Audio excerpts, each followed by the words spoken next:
jab, uppercut, leave you laid out on the floor. Try to duck and roll, hit and miss, now you counting stars. Should've practiced more, should've hit the mask, get out there more. Claim that you're the best. You gotta show me, son, actions over words, baby boy, is you real or what? Talking way too much, world come back sports, talking way too much, world come back sports, talking way too much, world come back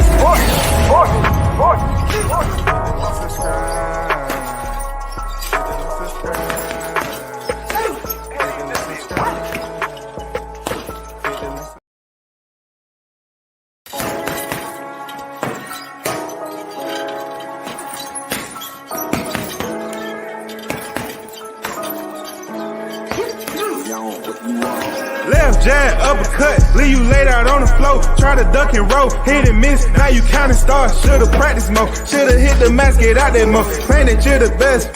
You gotta show me, son, actions over words, baby boy, is you real or what? Talking way too much, world come back sports, talking way too much, world come back sports, talking way too much, world come back sports.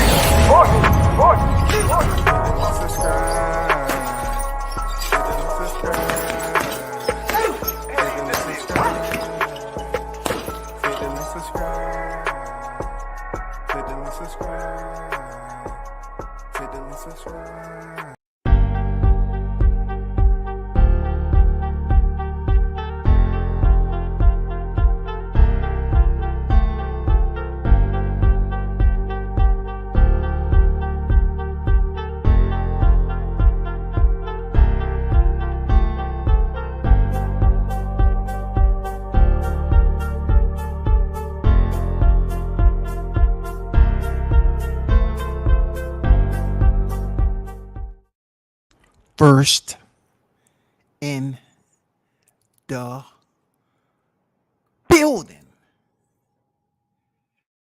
Ball Out Mixtape Fire on deck. You already know what it is, man. WCS back on the boulevard once again. Martin King boxing on deck. He said, if you don't stand for something, hold on for a second. If you don't stand for something, you will keep falling for anything. Game over. This T-Bud country. Once again, we repeat. This is T-Bud country. 17 days out and running. 17 days out and running. You already know, man. You already know. What's great, boxing fans? Shout out to your Martin King Boxing in the building. One love, brother. Christopher White on deck. Salute WCS. Salute to you, brother. You know what I'm saying? What's going on? Hopefully everyone had an amazing day. Wednesday, of course. Halfway through it. Heading into the weekend. And this weekend is extremely special because it erases another week as we usher in the final training week for this illustrious freaking fight in Las Vegas going down July 29th. You definitely have to already know what it is. Team Crawford in the building, 2-time undisputed. This is going to be the press reaction, the raw press reaction, as only WCS can bring it to you. The raw press reaction that went down with the infamous, the polymath himself, Brian Custard.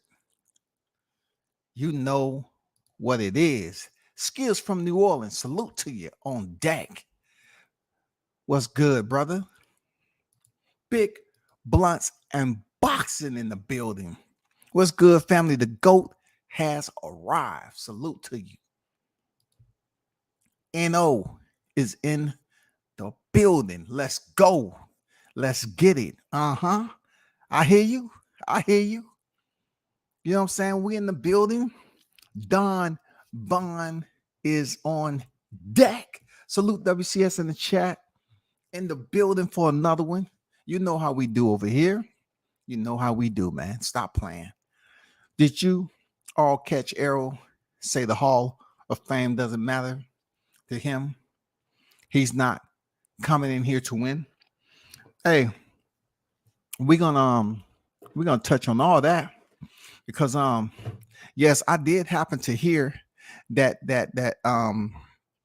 what's that on my thumbnail? Yeah, the hating. Of course, he don't want to recognize the Hall of Fame because he's still mad and he's begrudging, that the legends were saying what they were saying back in the day. So he's still holding a grudge. I found out real talk. I found out that these cats over there, they hold grudges a lot, man. And you know what? They're gonna remember that shit too. You know what I'm saying, Don? They're gonna remember that. They're gonna remember that. They are going to remember that. You got this mentality like, when you get older and you really start to reflect upon these words you're talking about, hey, somebody gonna lean over and say, did I be who I be tell you that you might have fucked up back in the day? You might want to apologize publicly. You might want to, because this is like you becoming the Barry Bonds of boxing. This is like the 5th or 6th time you're supposed to get elected to the Hall of Fame, and they passed you over. You might want to do a public apology, my friend. I be who I be. What up, player? How you feeling? Salute to you. I be. It's 17 days, man. If anybody is to tell you straight up that if you still over there on Errol Spence's side, and I know at one point in time you said something to the effect that you got respect for both fighters you was going, but we don't do that over here. It's on the one side, and it's nobody. It's either Team Crawford or nothing. You know what I'm saying? So I'm letting you know, 17 days, you still have time on the clock.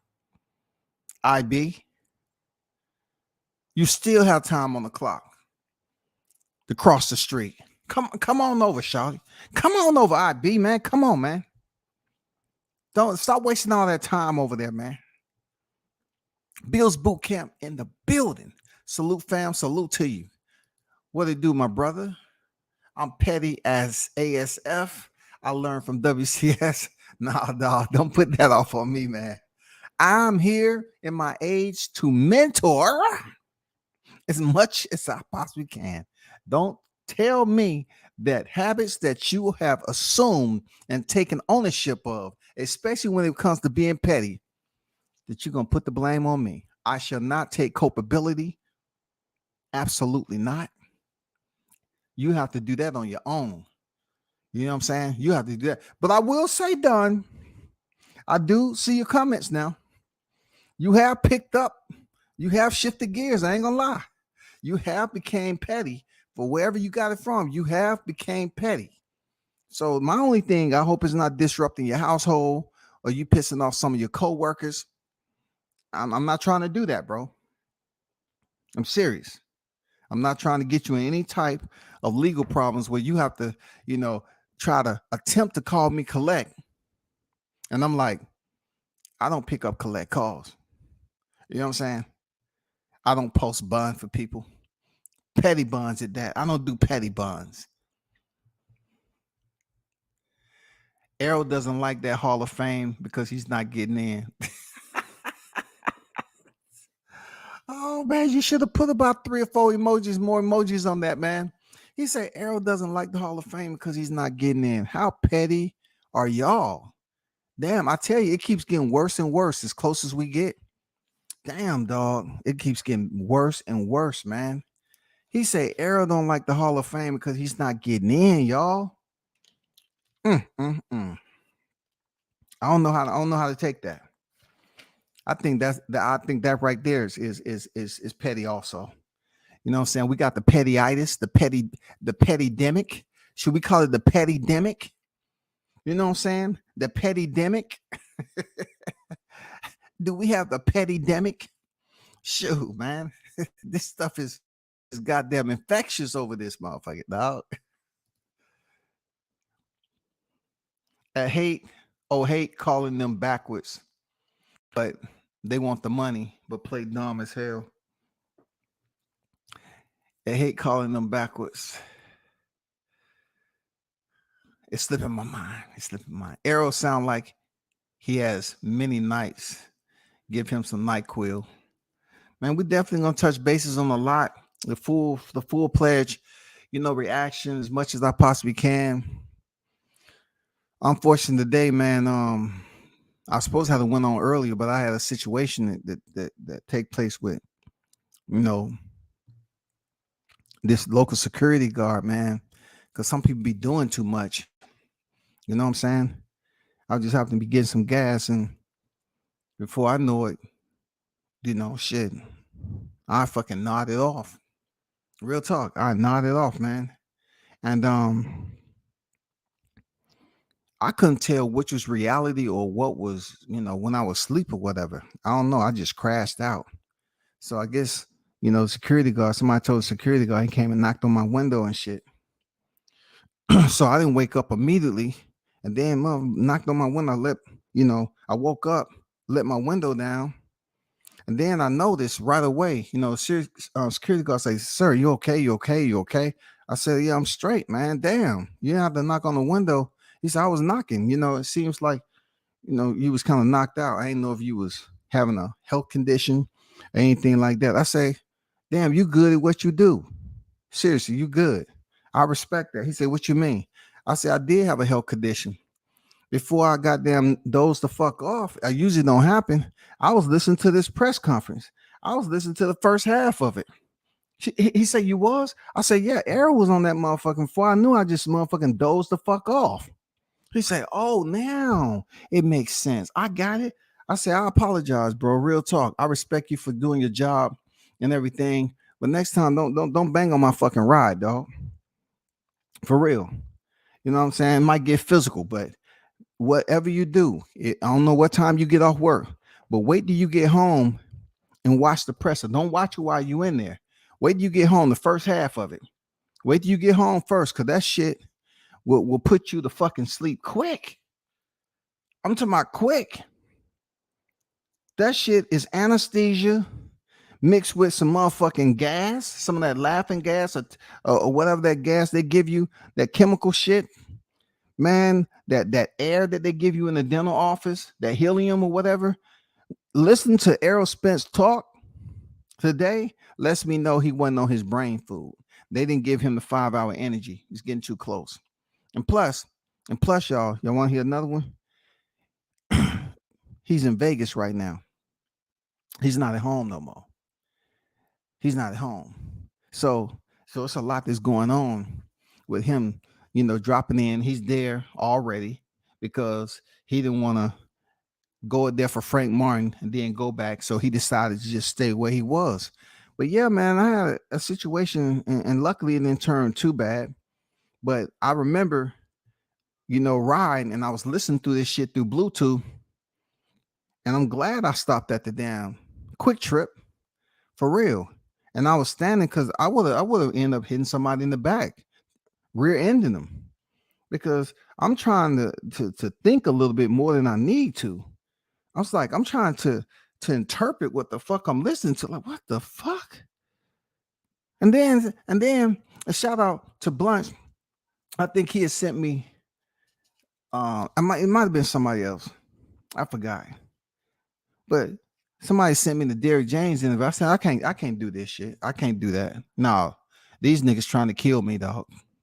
Oh, hell no.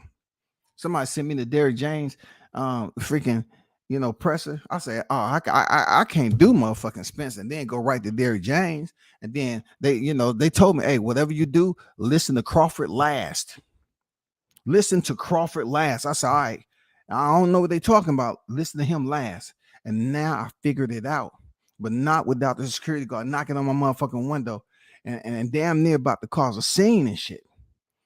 Because I listened to maybe about, I would say the last thing I can remember, I think it was about, it had to be 19 seconds in to hear him talk.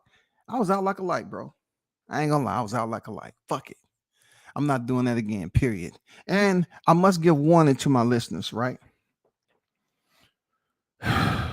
Based off what I just told you, I'm not here to enable dishonest reactions based off my intro, but I would forewarn you that we will be listening to the exact same audio that damn near sent me into a coma before the fight, and I would have been pissed if I would have been asleep before the fight actually take place and during the fight and after, all because of listening to Spence interview. All right, so we will be getting into that real soon. Could you please save your hateful or derogatory content for a later time? Because we are all about promoting peace. Okay, peace over here, because certain people are putting in paperwork and they trying to say I'm hating on Spence and all that, and I'm not. I'm just being acutely honest. That's all. Acutely honest. Martin King Boxing. What's going on? What coach at? I ain't see coach in here. Where he at? I ain't see him in here.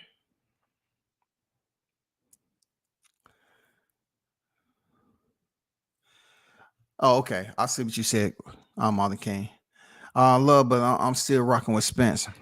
All right, IB. One thing I said about IB, he holds steady where he at. I got you. I got you. Understood. Shout out to Trick Noty in the building. What's going on, Trick? Hey man, I was with Mom's when you called, so I was on my way home and I had to hurry up and get this live out the way before it get too late. I'm gonna hit you up after this though. For real, for real. I have come to the conclusion that Bud Crawford eats, sleeps, and breathes boxing. Errol eats jerk chicken, sleeps all day from staying out all night partying, and he breathes smoke from the club. Trick Note, I don't know what time you actually came in, but being we're 17 days out from the fight, during my intro, I said I'm not trying to enable dishonest reactions from the listeners, hateful or the derogatory comment. You know what I'm saying? So that's where I'm at. I'm not saying anything that you're putting in the comments is untrue. There's something there. You're on to some, Trick. You're on to something. For real, you're on to something. That tone and that pace that he had, oh my God. It's no way, bro. No, man. It's no way. God dang, what was that about? How are you gonna sell a fight? The fight is $84.99 or something like that. Come on, man. How you gonna sell a fight talking like that? In this case, we have to be petty after the smear campaign they've been running. Yes, sir. Indeed. I'm on board. I'm all about being that petty civil servant. That petty civil servant. Absolutely. I agree, Don.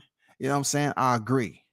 Brian Custer looks like a meerkat. Damn, man. Get off my boy Custard, man. You get off my boy Custard, bro.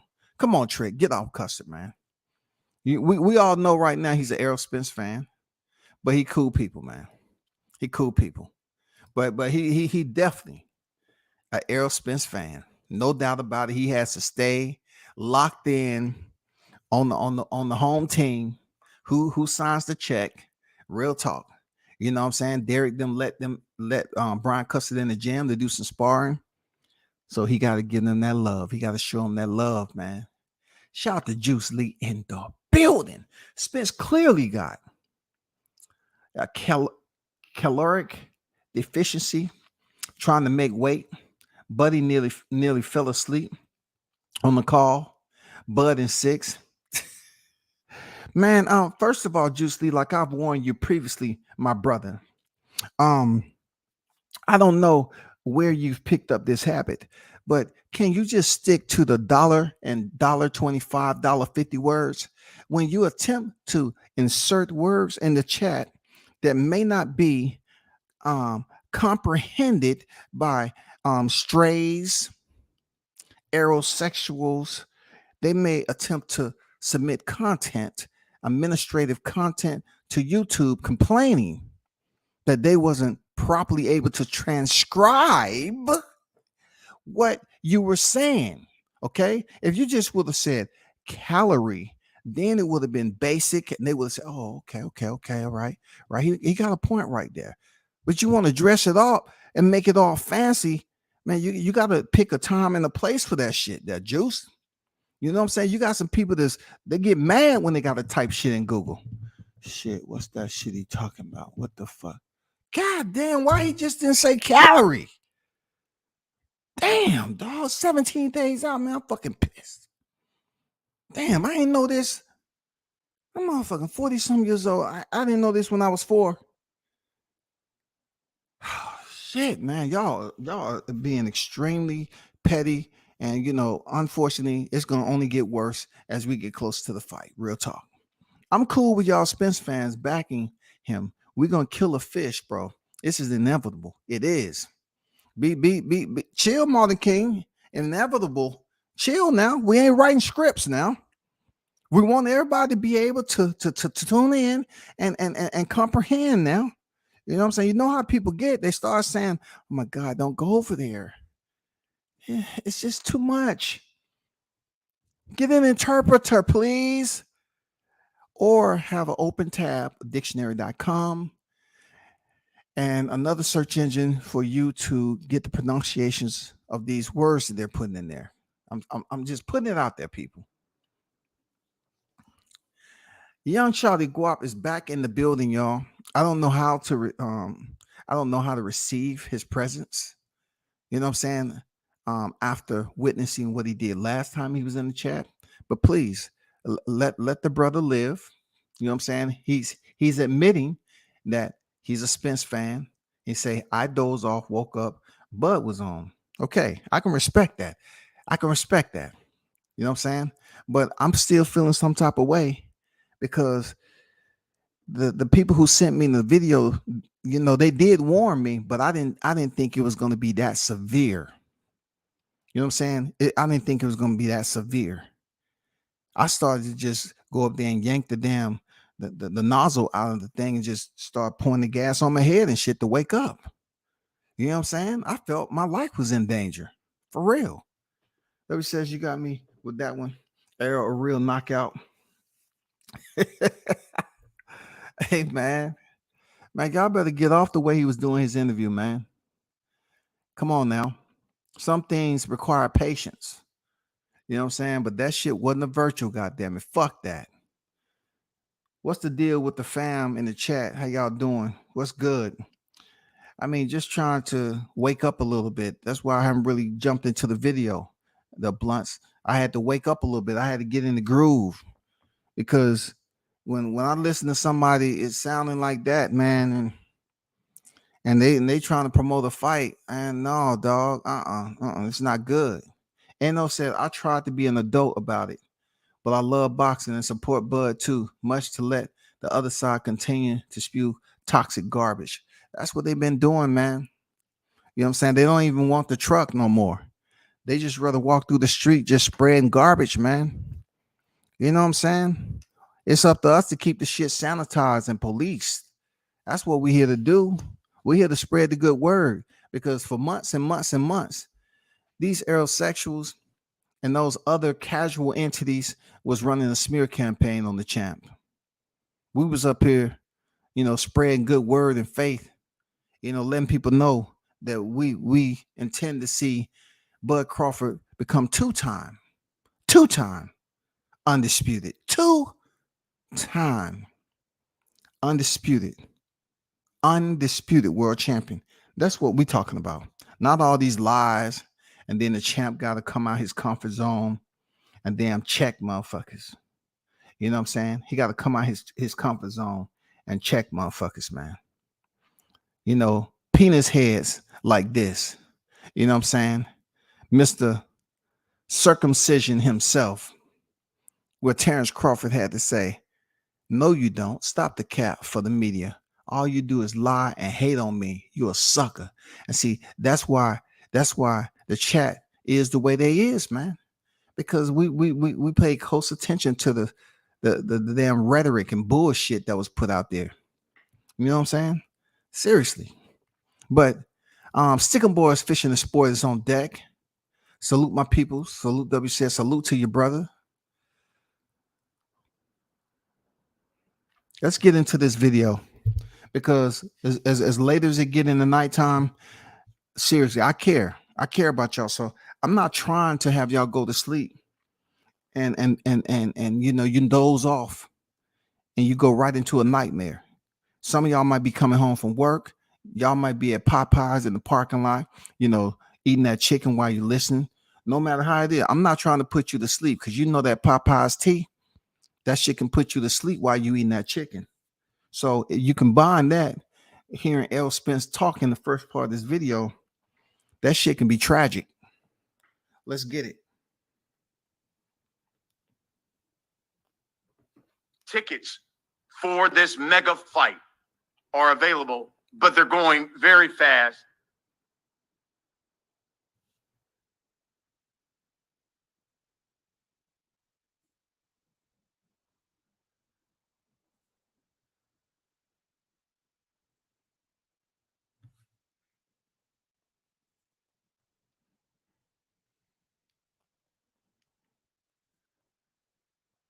Hold on for a second, y'all.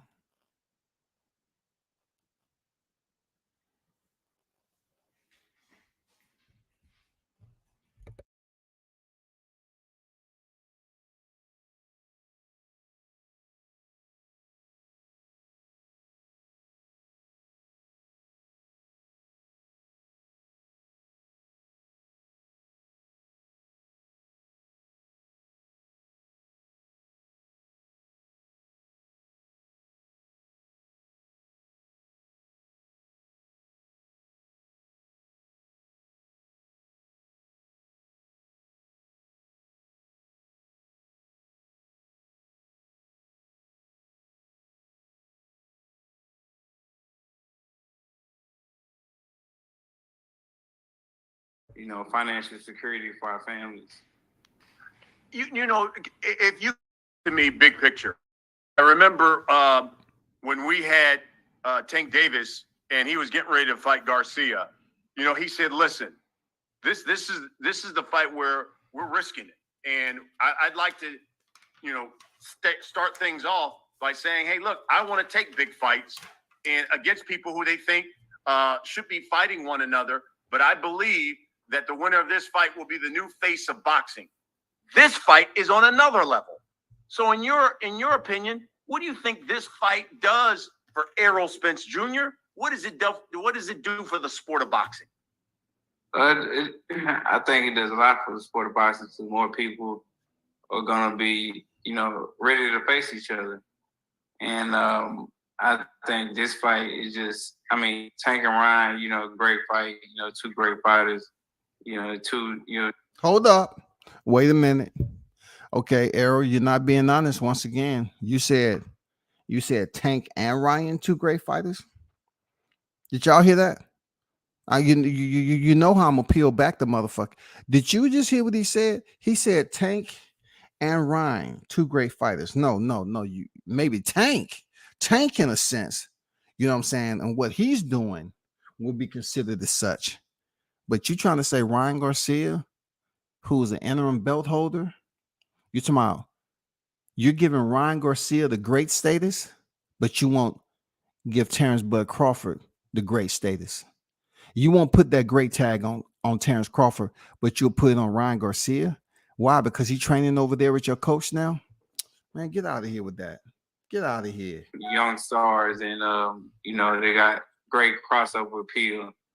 But I think this fight is just an old school fight, and two best fighters in the weight class, two best fighters in the world, fighting each other. It's rare that you get that, top 5 pound for pound guys, fighting each other who've been in the weight class and fighting each other for belts. See, Errol, you have to be consistent, right? I just want you to continuously to give Crawford his credit instead of, flip-flopping. Like 1 minute you giving him his credit and the next minute you ain't. This is what I've been saying all along. WCS put it out there. If you're going to devalue the man's resume, but yet you're trying to sell it to the people that this is the biggest fight in boxing, you have to uplift. You have to continue to compliment Terence Crawford instead of just saying, well, he's great as a fighter, or he's talented as a fighter, but his resume sucks. You know what I'm saying? His resume is nothing.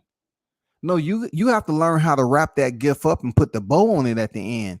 There, Spence. You know what I'm saying? You can't be having all these personalities, bro. Like 1 minute you want to act like you understand that this is the biggest fight, and it requires both of you to complement and big each other up, so more and more people can buy the fight.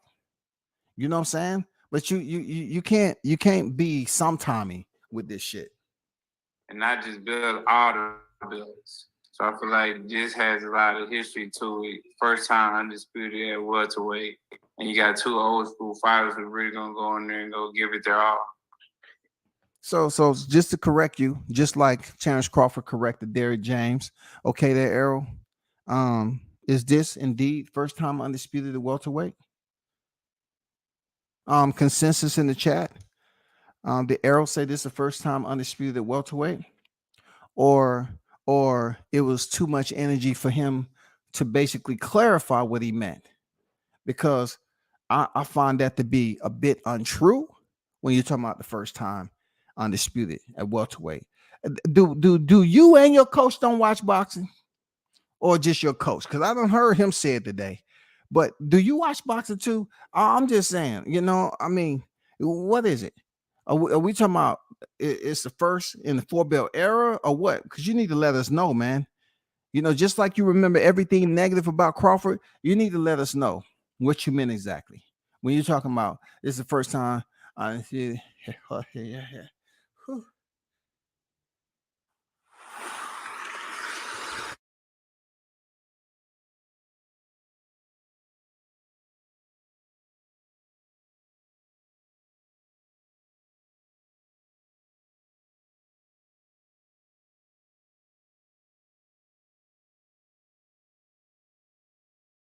Inside the ring is gonna dictate how the fight's gonna go. How much juice, how much energy is in this fight camp that you have? Because man, you've got one of the biggest fights on this planet coming up. One of your training partners now all of a sudden has a fight with Canelo coming up. Anthony Joshua's in camp. He's now got a fight coming up. How much juice is now in this Derrick James, Errol Spence stable? And Frank Martin's got a fight coming up. Yeah, Frank Martin fights this week. WC time. Make sure you tune in on Showtime. I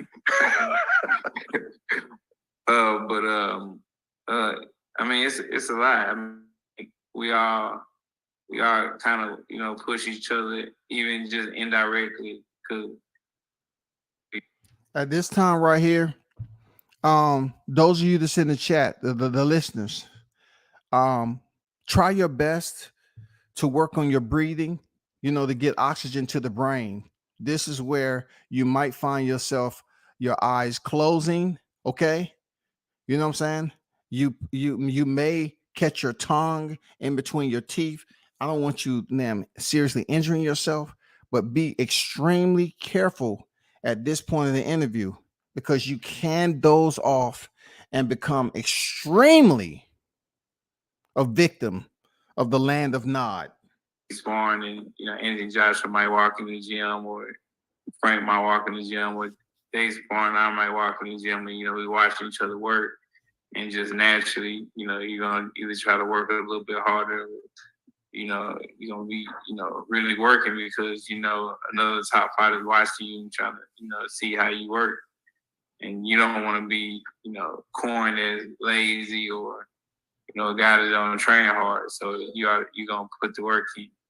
So it's great just being in there with those guys, just feeding off each other, talking to each other, and it's great. But Derrick does a great job of giving us all a time slot. So we not, sometimes we do be in the gym together, but a lot of times, I get my time, Anthony gets time, Frank gets time. It's not just bunched in, we're all just in the gym together. So he makes sure that everybody gets their time, because everybody has an important fight coming up. In my last... Hold it.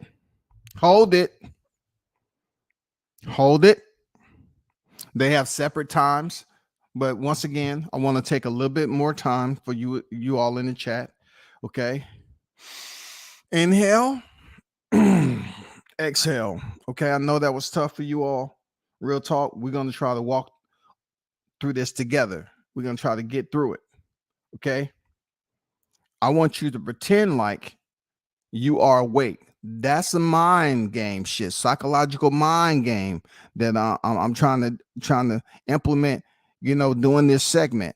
Pretend that you are awake. And for what I understood, you can trick your mind into believing that you are. Okay. Okay. Moving on with the interview. Errol said that with the heavy load in the schedule, they are in there at different times. I don't believe that, but he said he gets his time. AJ, Frank Martin, Jamel, all of them get their time, which I don't believe it. It's just too much to have on your plate for fights of this magnitude. And I believe there are fighters in there, to include Spence, who are being neglected as far as whatever he can teach him. Now, if all access is on deck, of course, they're going to be right there doing what they're doing. But I really don't care. You know what I'm saying? He chose to take on all these fighters and just basically prove to Spence that he's expendable too, because Spence got a real big fight coming up. He has a real big fight, and his fight is bigger than Anthony Joshua's fight. You know what I'm saying? His fight is bigger than Anthony Joshua's fight. So there you go. Question. It was something that kind of came up at one of the press conferences. Listen, Bud was talking about, hey, look, I've knocked everybody out that I've faced at welterweight. And I remember you interjected when he was talking, making his point. You said, listen, you haven't fought anybody. And you look at your resume, you fought a number of elite guys in their prime. Yeah, how much does that matter when you? Well, when you talk about it, Brian Custer, it really doesn't matter, because we have had the opportunity to open these gates up and break down that they're just running with this narrative. Okay. He said when they had belts, but yet they had losses. He keeps talking about when they had belts, but yet they had losses. He continued to speak on the same thing. And I know it's easy to become short-tempered with this shit. You know what I'm saying? And have outbursts. Real talk. But we have already talked about when he fought these fighters and they was in their 30s. So my element is, I speak of the element as this: who are you to place a prime tag or a past their prime tag on these fighters, all because of the favoritism that you showing to when you fought these particular fighters and what you choose to extract when it comes to people talking about Bud Crawford fighting the common opponents. You know what I'm saying? You're not giving him his credit when it comes to the quality of the same, Kell Brook and Sean Porter. You want to make it seem like you fought them 5-6 years prior to that. You know what I'm saying? And that's not cool. That's what I'm talking about. The inconsistency of Errol Spence. He's very inconsistent when it comes to just giving Terence Crawford his credit. And then, Brian Custer, my brother, you are instigating also. And damn well, if I was to break the shit down just as simple as it is about him, his resume being below that of Sean Porter, really. I mean, Terence Crawford blow his resume out the water, but even Sean Porter, he doesn't even touch Sean Porter's resume. So you're gonna go up there and talk about prime fighters on Sean Porter's resume? This man has been in one division, but yet we're gonna ignore the quality. Forget quantity of championships Bud has won. We're talking about the quality for which he did it too. You want people to praise you for going across the pond and fighting Kell Brook, but you don't want to praise Terence Crawford for going to Scotland, huh? I got it. Come into a fight such as this, when you've been through something and walked through the fire, so to speak, how much has that prepared you for something like this? See, Brian Custer, I don't like when you're saying walk through the fire, bro. I mean, it seems a bit devilish to me, because what you're doing is, I know you hyping it up. You raising the temperature and stuff like that. It's 17 days out for the fight. You're doing your job, right, Brian? I get it, but it's a little bit devilish. It's a bit disingenuous, because you of all people, you shouldn't be praising this guy for surviving a self-inflicted accident that he did to himself. You shouldn't be doing that. And that has nothing to do with boxing, Brian. It doesn't have anything to do with boxing. And he goes in here and gets smashed and stepped on by Terence. I guarantee it. Conversations is going to start to surface that, oh man, what we believe is not quite what we knew. We believed he would survive and recover from the accident. He was good to go. But the way Terence made him look, we didn't know it was that bad. No, bro. No. We already see the play coming with this. Y'all continue to praise this man more and more and more about him walking through a fire that he set on his own. But you don't even give Crawford. You can't even let him goddamn heat up the charcoals and shit. Oh, what you doing? Oh, what you doing? You got the cheapest charcoals in the building. Yeah, it definitely matters because you fought the guys at their top and you fought the guys, when they had something to lose. Like Sean Porter had a WBC belt to lose. Kell Brook had the IBF belt to lose. You fought these guys when they had something to lose. So, that makes them fight a little bit harder. Like they even say that, like, people who win world titles, they get better, after they win the world title because they just get more confidence. They just train a lot harder because they now have something to lose. So he said, so they train that much harder because they got something to lose. They get that much better after they win the world title. So what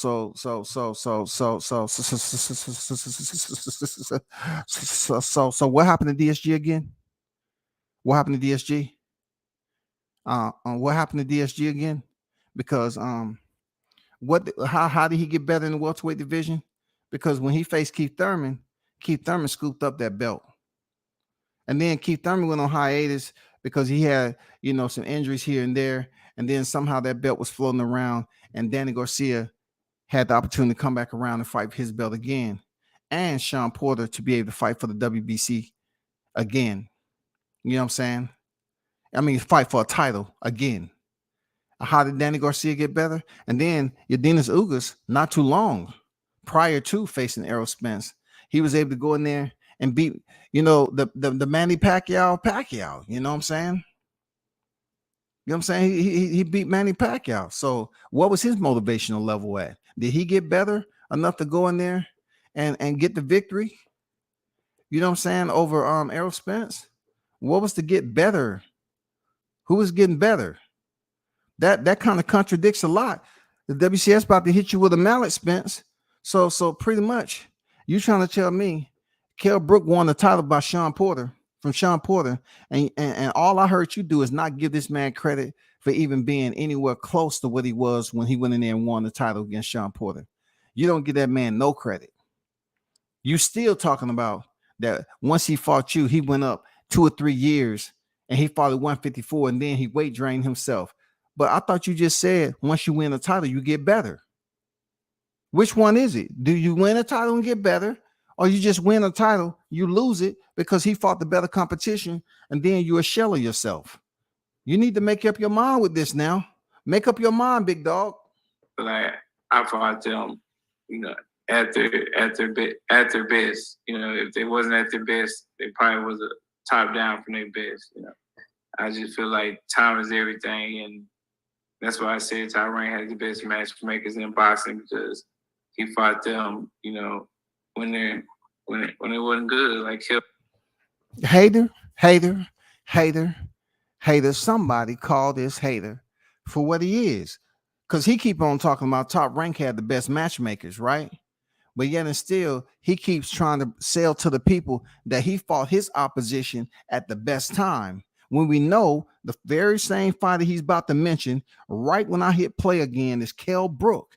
This nigga's infatuated with building up Kell Brook, and the same boxer that he breaks down when it comes to Crawford. You build him up 8 months and 17 days after being bludgeoned, beat down, destroyed. And then you say, oh, well, when I fought him, it didn't matter the damage that he took. It didn't matter. But you talk about weight drain when it comes to Crawford, but he came down one more division than he had to when he fought you. He came down from 60 to 47. But you don't want to mention any of that. Any of it, bro. You don't want to mention any of it. You don't want to give that man his credit at all, except when it comes to you talking about Kell Brook was at his best. How can Kell Brook be at his best, dropping down 2 divisions after being stopped in the 5th round by Gennady? How can he be at his best, bro? He was at 154 for like 2-3 years. Then he sucked down to 147. It was already hard for him to make 147. So, do y'all see what I'm talking about? You see how he's up here trying to explain to the people that when Kell Brook finished fighting him, and I know you all heard me speak on this, but you know, he would sit up there and say that Kell Brook took all these years off before he went and fought Crawford. And the last time I checked, wouldn't it be better for a boxer to get that rest? Don't we always hear the P word? You know how they give us the P word, preserved, when a fighter takes time off? They're preserved, right? They're preserved, right? They're preserved. That's what we was talking about, right? So he's talking about when Kell Brook fought him in 2017, and he ended up fighting Terence Crawford in November 2020. So he want to talk about the years that's in between what Kell Brook had knocked his opponent. Listen to this now. Kell Brook had knocked out his first opponent, Rabchenko, in the 2nd round, early night, out of 12, early night. And then he went 12 with Sarafa, all right? And then he had an early night, get him up out of there in 7 rounds. Okay, February 2020. Then in November 2020, he fought Terence Crawford. Ample amount of time to have himself recover from those fights, being that 2 out of 3 of those fights did not go the distance. 2 out of 3 did not go the distance. But every time Errol Spence freaking talk about it, he's now making it a bad thing for what Kell Brook did, fighting 3 fights at 154 and then fighting Terence Crawford. I already went over it. If y'all must hear it again, right? Right? Hold on for a second.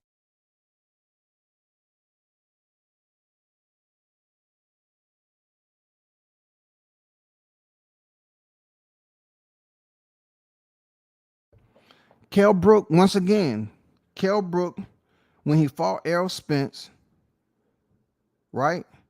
When he fought Errol Spence, May 27, 2017, he was 31 years old. 31 years old. 31 years old, okay? He was in his 30s, y'all. When he fought Terence Bud Crawford, he was 34 years old. I don't know why he keep on mentioning. Both of the fighters fought Kell Brook in his 30s.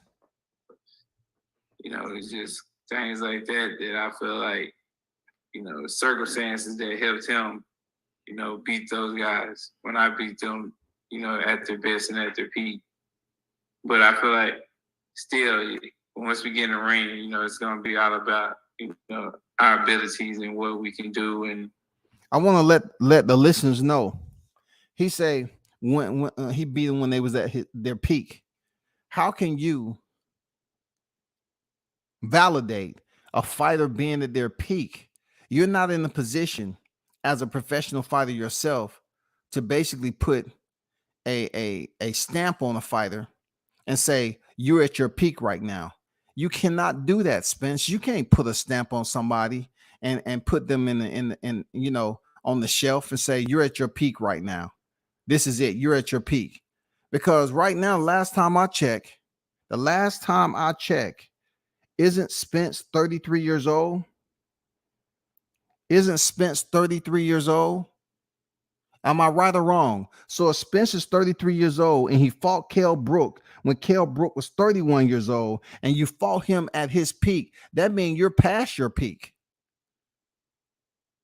Terence Crawford is 36 years old. What is Terence Crawford? Is Terence Crawford at his peak or he's in the best condition, period. Because something just ain't adding up. Is Terence Crawford 35? 35, I take that back. 35 years old, and you're 33. Is Terence Crawford at his peak, past his prime, or whatever the case may be?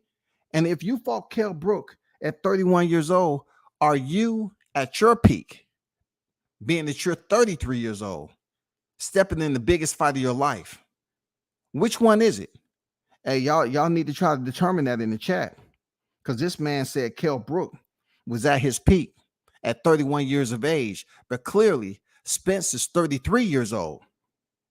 33 years old, right? He's 1 year younger than Kell Brook when Kell Brook fought Bud Crawford. But yet, when he fought Bud Crawford, he said Kell Brook was past his prime.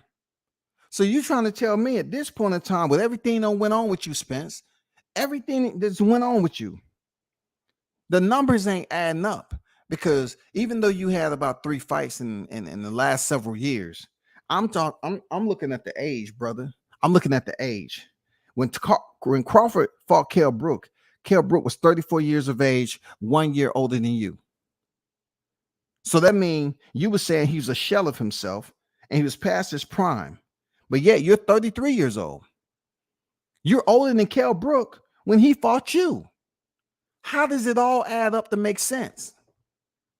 You know, how you can dictate the pace and how you fight, and, you know, who established what and things like that. So it's all about, you know, focus, because, you know, this fight has a lot of abilities, great abilities. I have a lot of great abilities. And regardless of who he fought or I fought, you know, one in the ring, you know, I feel like all that, you know, goes out the window. Fantastic. I know there's a rematch clause with you guys. Number of people want to know, obviously, you know, whoever wins, I'm sure they're going to want a rematch. You think that the second fight will be at 147 or 154?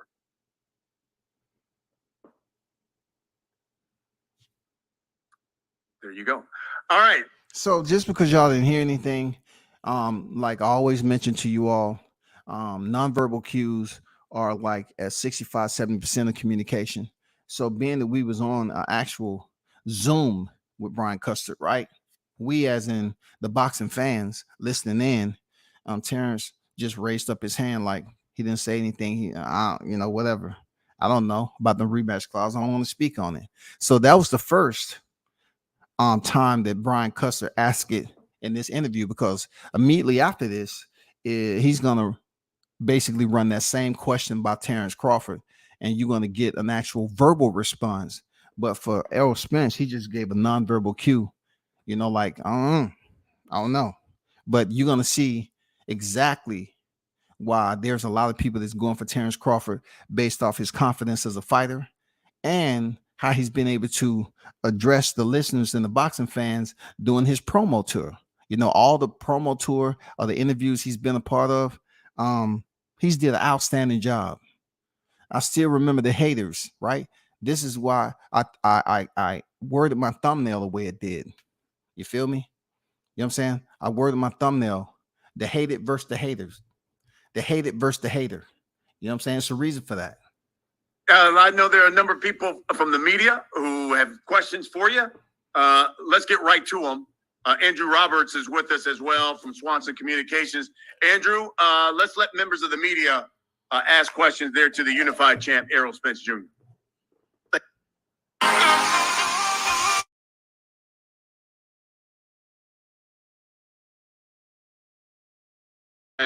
As a reminder to media, if you have a question, please hit the raise hand icon at the bottom of the screen. Our first question is going to come from Andrew Jones with Anscape. Andrew, please unmute yourself and you can ask your question. Thanks as always, other Andrew. Just real quick for Errol. Errol, what was your favorite part of the first episode of All Access that you were able to see, if you did see it? And before the Leonard Bondu fight, or before any fight, when did strap season, man down strap season become the tagline that you are now known for? When did you start saying that? Before you answer that, Errol, to the media that asked the question,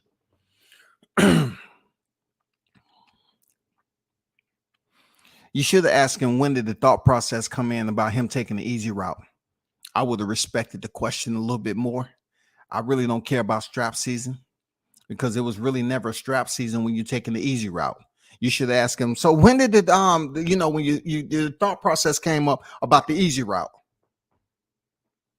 My first part was when we had a little get together with my families for Father's Day, and my girls had drew me up and What you say? Man, what you say? What, boy, what you just say, boy? Boy, what you say, boy? I can't understand. What did you say, boy? What you say? painted, little posters, saying they love me, putting my age on there, all that type of stuff. Yeah, that's my favorite part. And strat season, it was a man down. Man down came from. I was looking for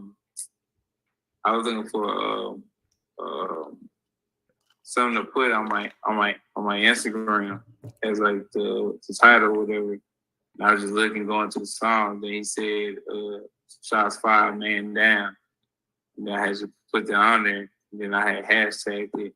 And I just kept running with man down. And strap season came along when I was trying to fight Kill Brook. And I had to fight Bundu to fight Kill Brook. And then I did this whole, as I beat Bundu, I did like that. And then I was yelling out strap season.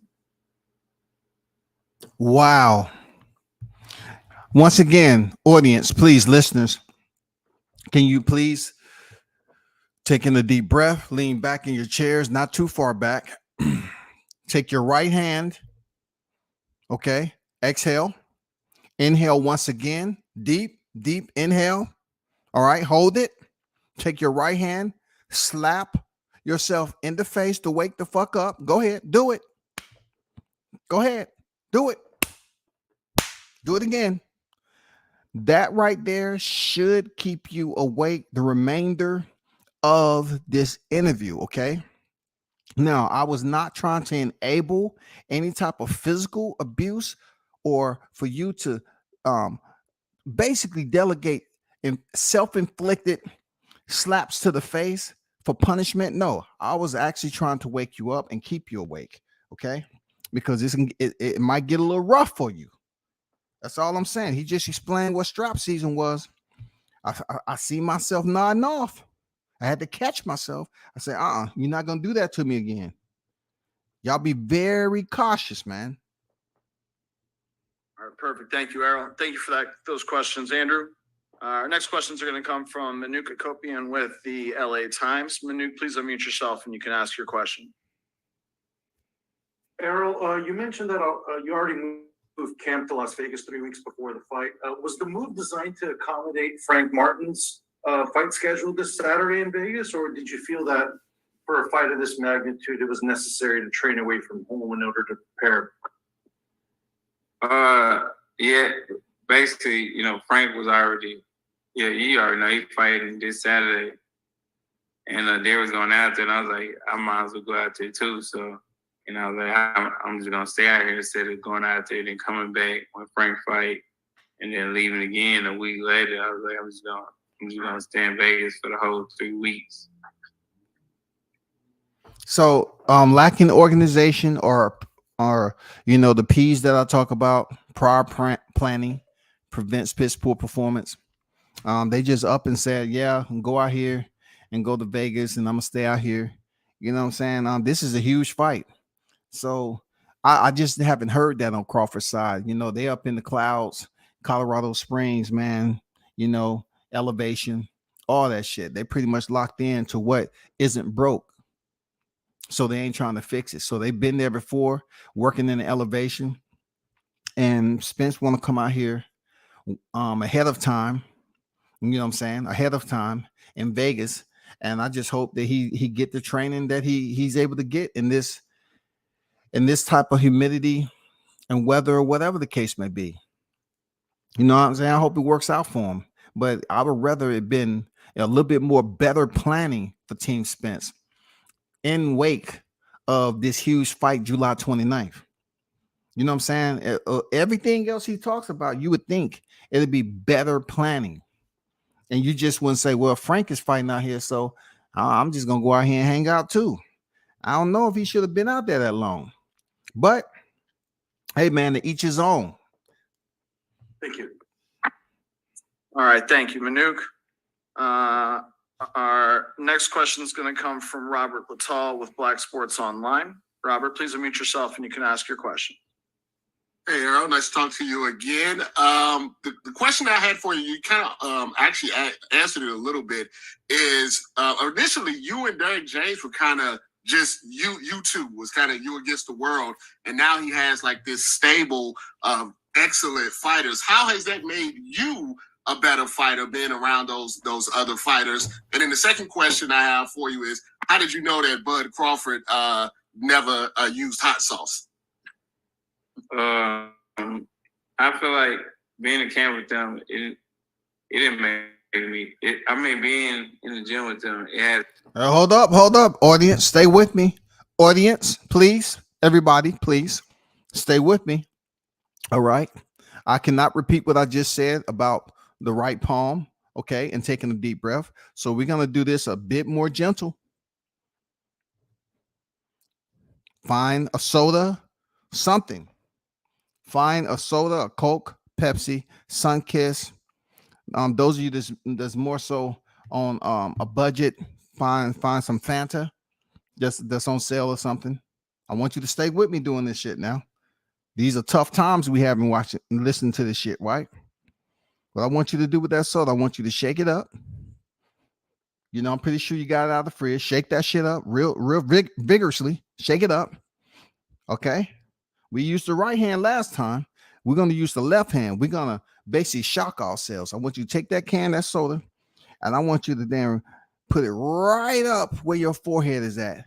And I want you to smash it on there real nice until that drink just comes out. That caffeine hits you, and you just wake up. The caffeine is seeping into your skin and all that.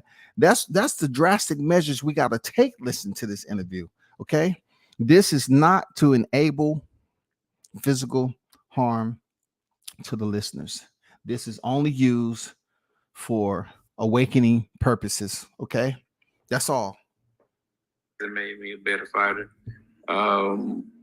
Probably Jamel probably made me a better fighter because just all the sparring that we had, probably like 2 years ago, we sparred all the time. So if anybody made a better fighter, it was him. And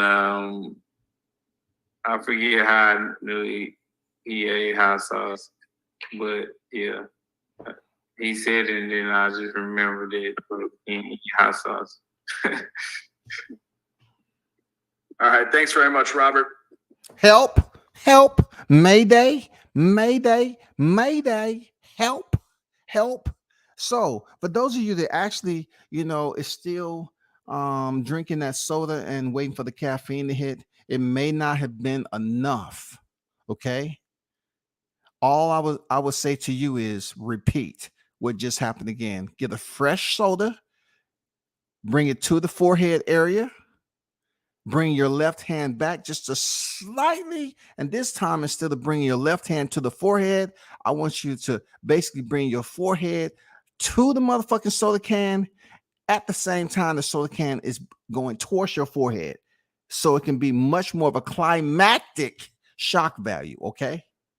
Our next question is going to come from Dan Rayfield with Big Fight Weekend. Dan, please unmute yourself and you can ask your question.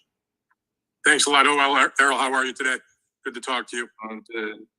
My question for you, look, a lot of people have, when they think about this matchup, they have compared it potentially to what occurred many years ago between Sugar Ray Leonard and Tommy Hearns. They find that the styles maybe of you two guys mirror those guys. Obviously, you're both Black American fighters, huge fight, same weight class, unification, that sort of thing. They were for the undisputed. What is it? I want to stop Dan Raphael right there and kick some facts, brother. Ain't nobody thinking about this being a Sugar Ray and Tommy Hearns, because freaking Errol Spence don't fight like Tommy Hearns, and sure enough don't fight like Sugar Ray. So nobody, the general public, is not up here talking about this is going to be a Sugar Ray Tommy Hearns fight. Who's going to talk about that? I can see if they're talking about Sugar Ray and freaking Marvin Hagler. I can see the grinding style. You know what I'm saying? Come forward, pressure. Yeah, they can say, okay, well, we'll throw that. We'll put Spence in that category of Hagler. Okay. But no one's talking about Sugar Ray Hearns. Not even the fight itself, man. Like, no one's talking about that. It's just these cats are listening to the YTC and listen to people just build up the fight. And then they come in here and trying to make the comparison. The only thing you got right, Dan Raphael, was the fact that both fighters was black. When you hear that, do you think that's a valid comparison? And when you hear that, this fight is being compared to those guys' legendary fight and 2 fights that they had. What do you think about that? How does that make you feel? It makes me feel great. Just getting compared to those guys, like the amount of talent and skill set they had. But I think, just thinking about our fight, I think I feel like how big it is. Okay, Tommy Hearns and Ray Leonard. But I feel like it was more Marvin Hagler against Ray Leonard than anything, as far as, just the style wise, how I fought and how Ray fought that fight. Because, I don't think I fight like Ray Leonard or Tommy Hearns, but I get what you're saying, the magnitude of it. But style wise, I would say probably Ray Leonard and Marvin Hagler. All right, now just one other question for you. I know how much you wanted to make this fight, so much to the extent that you didn't take an interim fight when everything with this fight kind of fell apart at the end of last year, and he ended up taking the fight that he had against David Evanesian. And I wondered, how much did you consider also taking a fight while still trying to make this one, or just a matter of, forget it, I'm going to just wait this out, let him do his fight, and we're going to get this done? Like, how did you deal with the question, should I fight or should I wait? Because now you're coming off, obviously, a much longer layoff than he is. I was getting that question a lot, I was getting that question a lot, and they wanted me to fight and get another fight, but I didn't want to risk anything happening or injury or anything like that, or get cut. Anything could happen, so I decided to just sit in the house, chill, and just wait till we can get the Terence Crawford. Got it. You just wanted to sit in the house and chill. But to give credit to Crawford took a fight with Avanesian, and the only thing that he was concerned about is his gloves coming apart. You know what I'm saying? Levels, different mindsets. Crawford wasn't talking about getting cut. He knew he was going to basically revisit that fight, but he wasn't thinking about, oh man, I'm gonna sit to the side and I don't want to, get cut or none of that. No, he went in there with a ranked opponent in the top 10 now, and went in there and fought David Avanesian and got him up out of there now. He wasn't thinking. His mindset wasn't like yours, bro. He wasn't trying to sit in the house and do nothing. He was trying to stay active. You just felt like, man, I'm just going to sit this out. And then, if by chance you are following or you believe in what you're saying, then why weren't you the first one to make the phone call instead of Crawford in January? You know what I'm saying? He made the phone call in January. This is a lot of what is not being brought up enough. Like Crawford has been on record saying he called you up in January. That's after him stepping in the ring and dispersing of David Avanesian. Fight was for sure not happening, and then I fight, but I was willing to sacrifice a payday and another win, just waiting on Terence, because I know the magnitude of this fight. Other people know the magnitude of this fight. I know how big it is, and this is a legacy-defining fight. So I didn't want to just go out and he fought somebody. I want to fight somebody. Hold, y'all hold. I get the feeling a lot of y'all are freaking in the bedroom right now, goddamn slobbing on you. Hold, relax now. If you cut yourself and you bleeding, okay, at least that's gonna keep you awake. You got something actively to do. Okay. A lot of you all, I know you in there sleeping real good. Hold, chill.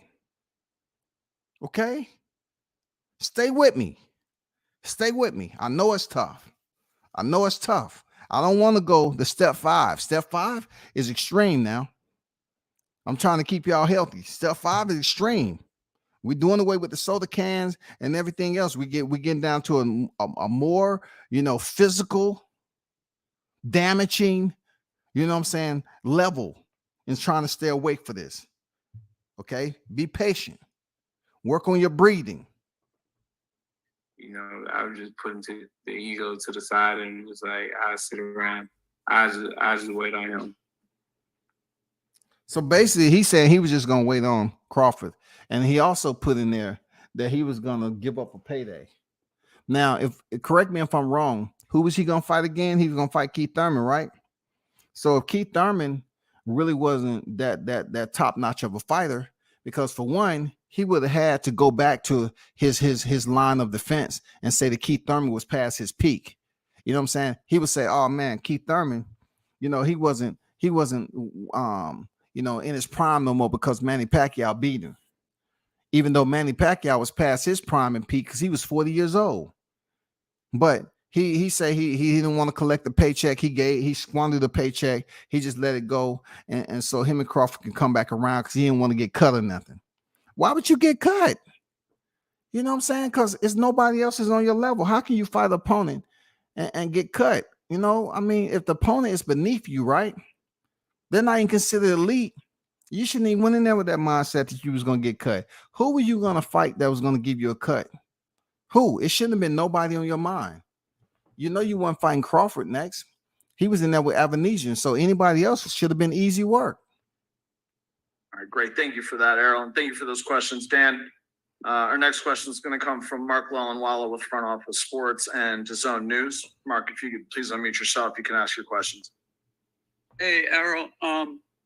With such heavy mutual respect between you and Terence, and without any verbal slinging of the mud, just off skills alone, can this fight crack a top 5 grossing boxing fight of all time? Definitely. If people know Terrence's mentality and know my mentality, we don't really talk to them. If somebody says something to us, then we'll talk and we'll jar it. But other than that, we let our abilities talk. And you got a lot of guys who talk a lot of crap. And they get in the fight, it's either born or they're not even fighting. So if you know my style, his style, there's no back down. If I push him, I know he's gonna push harder. If he push me, Stage 5 is here. Stage 5. Please, what I want you to do, we're going to use, accessible. So those of you that have fingernails, most of us do. Okay. It don't matter if you have 5 on each hand or not. I want you to take your dominant hand and slightly peel back your fingernail just a little bit to the point where it be considered a hangnail. All right.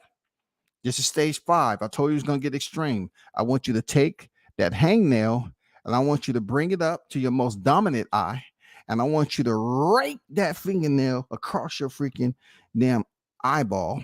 All right. It's going to hurt like a bitch, but at least you will be awake. Okay. Just blink it until it stops. You know what I'm saying? If you have some lemon juice next to you, squeeze some lemon juice in there. You know what I'm saying? Mix some vinegar and some goddamn pepper sauce, or put just a little dab of wasabi on the end of it and put that in your eye. It should heal take care of the problem. Okay. Stage 5. Stay with me.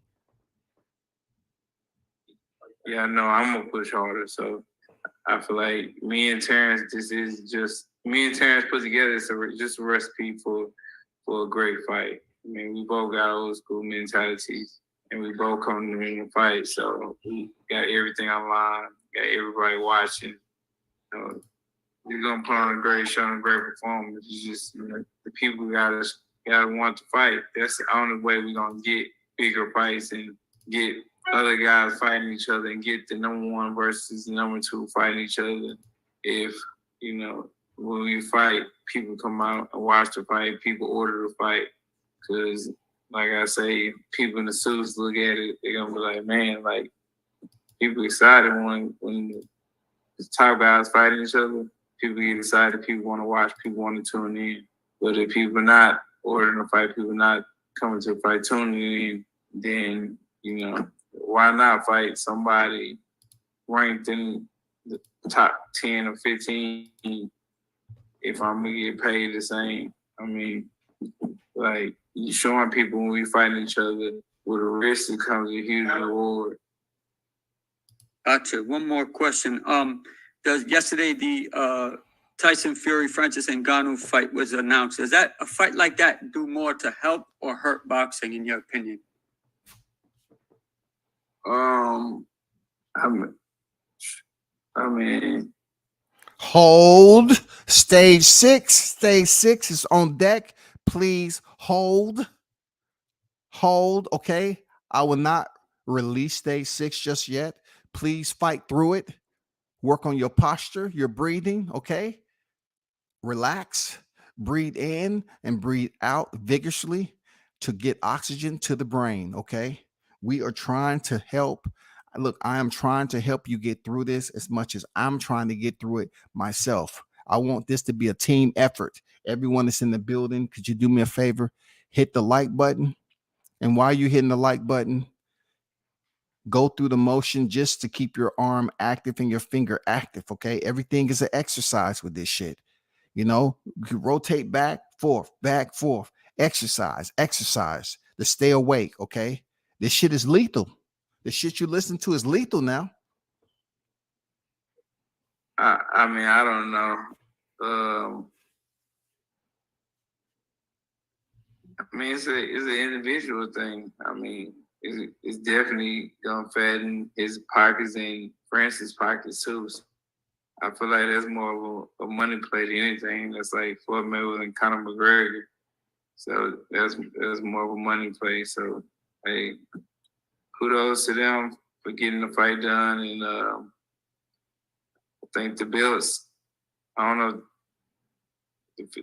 the belts, the people who make a lot of the rules, sanction it. The WC did. Stage 7 activated. Stage 7 activated. Stand by. Please take both of your hands and place them behind your back. Interlace your fingers, people. Interlace your finger. Close your eyes. Breathe out and fall forward. Do not matter where you at. Just make sure that there's items in front of you, like a sofa, a kitchen table, the floor. Keep your hands interlaced. Trust your faith. Close your eyes and fall forward, and don't worry about anything else. This, people, it gets extreme. Stage 7 should keep you awoke until the end of this freaking interview with Errol Spence. Okay. If any one of you have split yourselves open, please get a rag. Okay. Any rag, a rag that you clean and have house supplies, pledge, you know what I'm saying, Lysol that you're cleaning around. Okay. I want you to spray more Lysol and pledge on that rag and dab that dry, that cut, dab it. You will experience extreme amount of pain. That is also an addition to staying awake. Okay. Don't say I didn't help you out. They fight each other. So, hey. All right, great. Thanks for those questions, Mark. Our next question is going to come from Ben Baby with ESPN. Ben, please unmute yourself and you can ask your questions.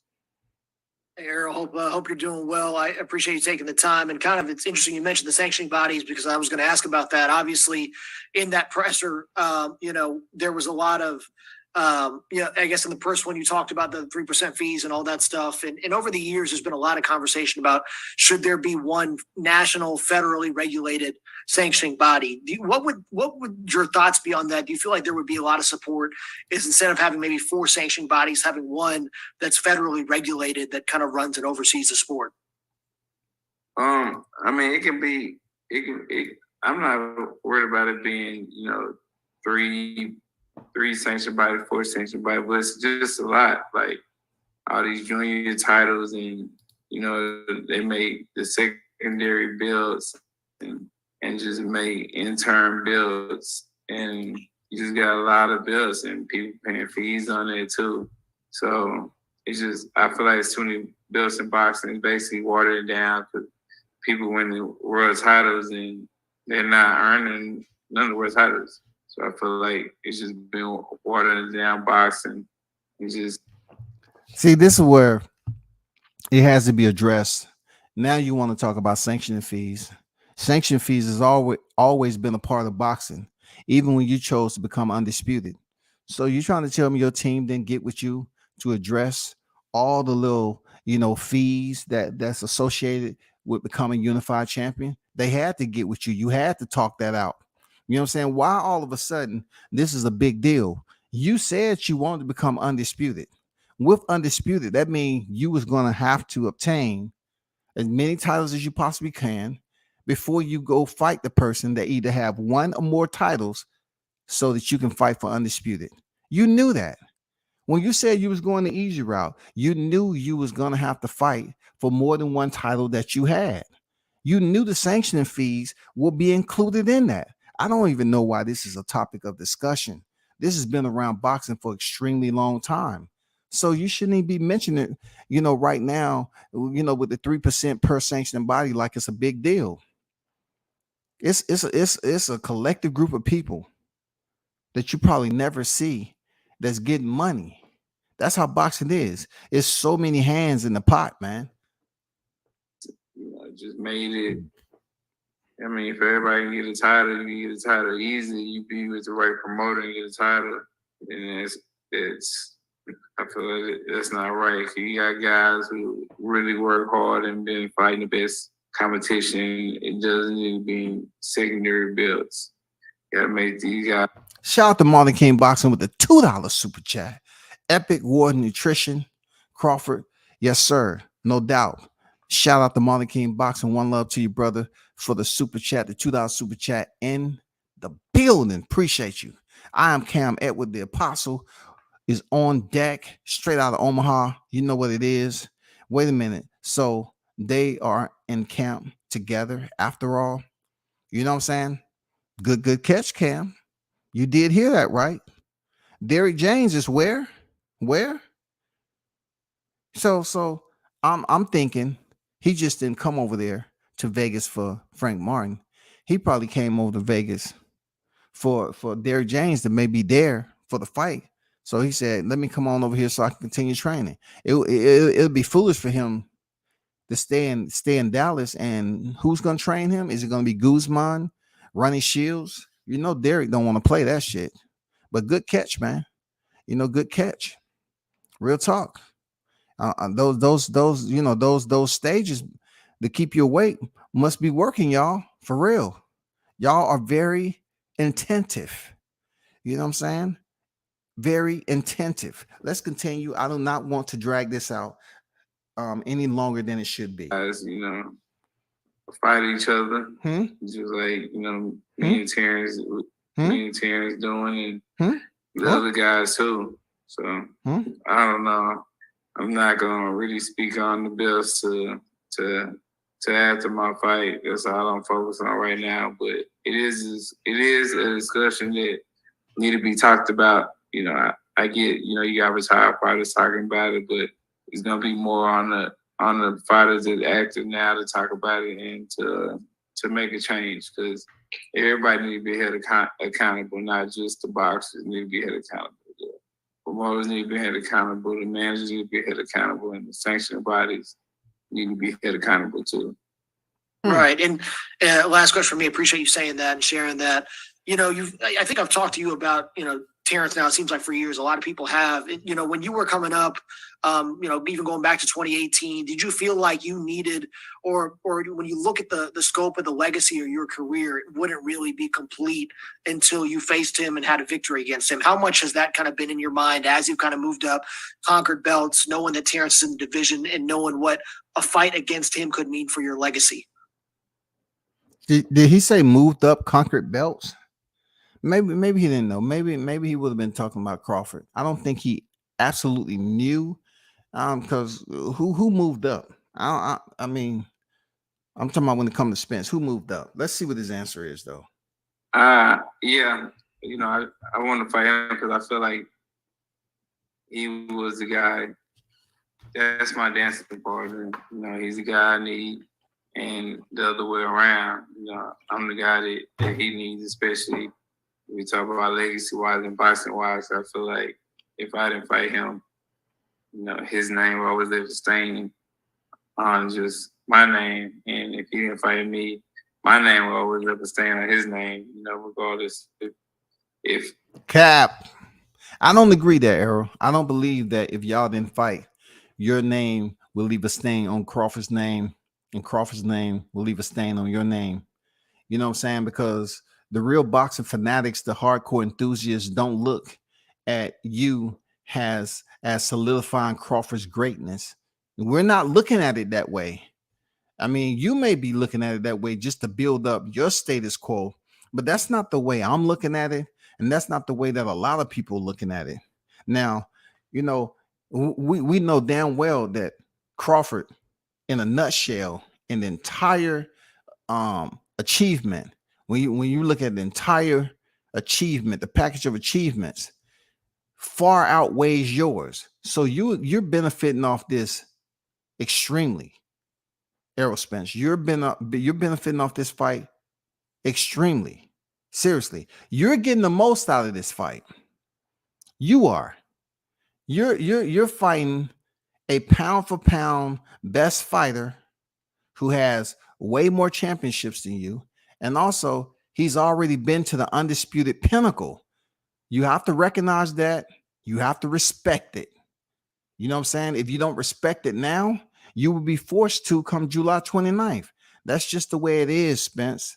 You know what I'm saying? Crawford beating you is just Crawford beating you. He's not going to get too much credit off this shit. You know what I'm saying? Because, they're going to continue to talk about, but listen, let me put it out there ahead of time. Y'all dogged Crawford out for not taking a fight with him coming off the accident, knowing damn well he would have beat that man down, right? But yet, just like he criticized Kell Brook, for taking several years off before stepping in there with Terence Crawford. Well, guess what? It's been a good little period of time since you came back from the accident, right? So what's the criticism going to be? You had ample amount of time. You know what I'm saying? Kell Brook fought 3 times. This is going to be your 3rd fight since the accident. Right or wrong there, Errol?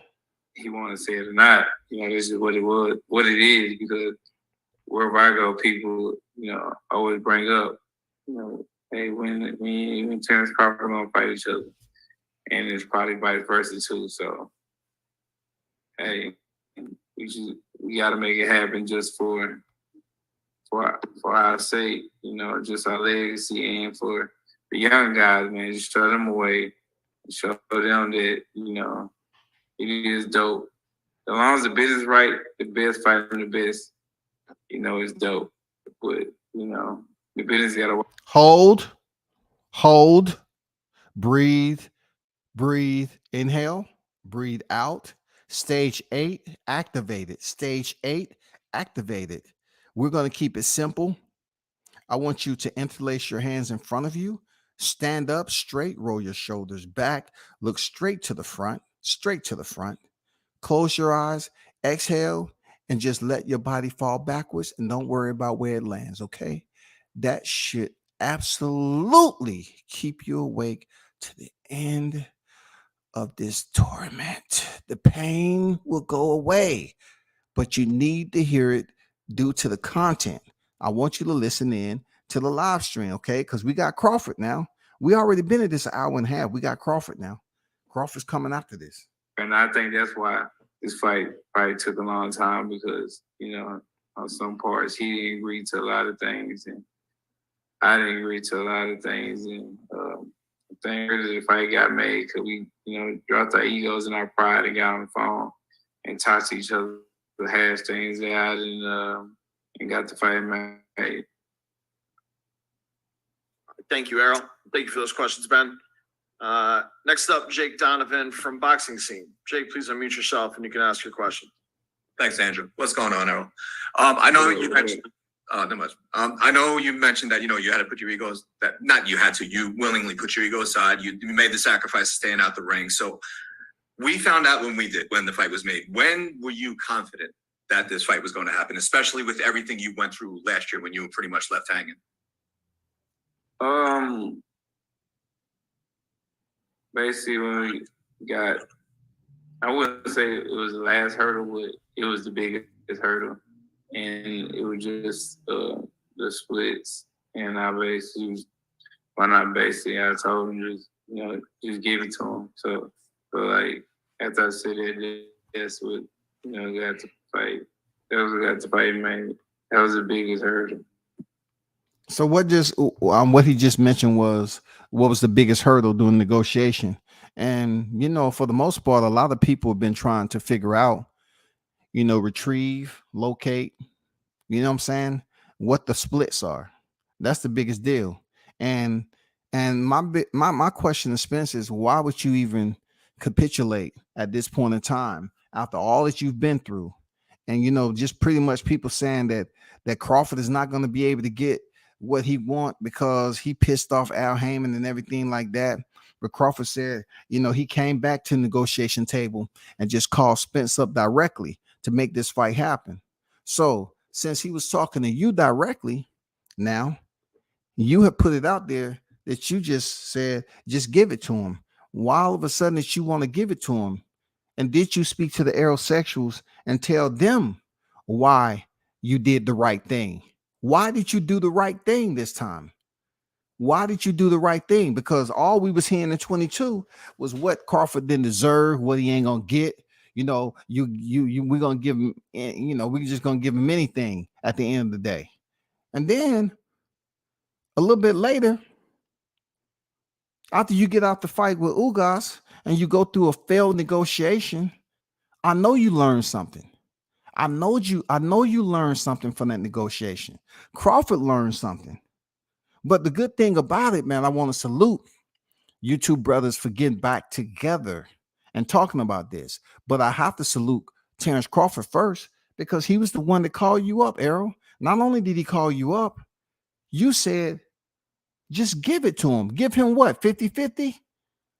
What did you give him, 50-50? Why all of a sudden you had no other recourse? You was at a dead end. You didn't have nowhere else to go trying to lowball the shit out this man. I commend both of you brothers, though. You know what I'm saying? Two black fighters made it happen. This part, all seriousness, no sarcasm at all. I commend both of you all for making this happen.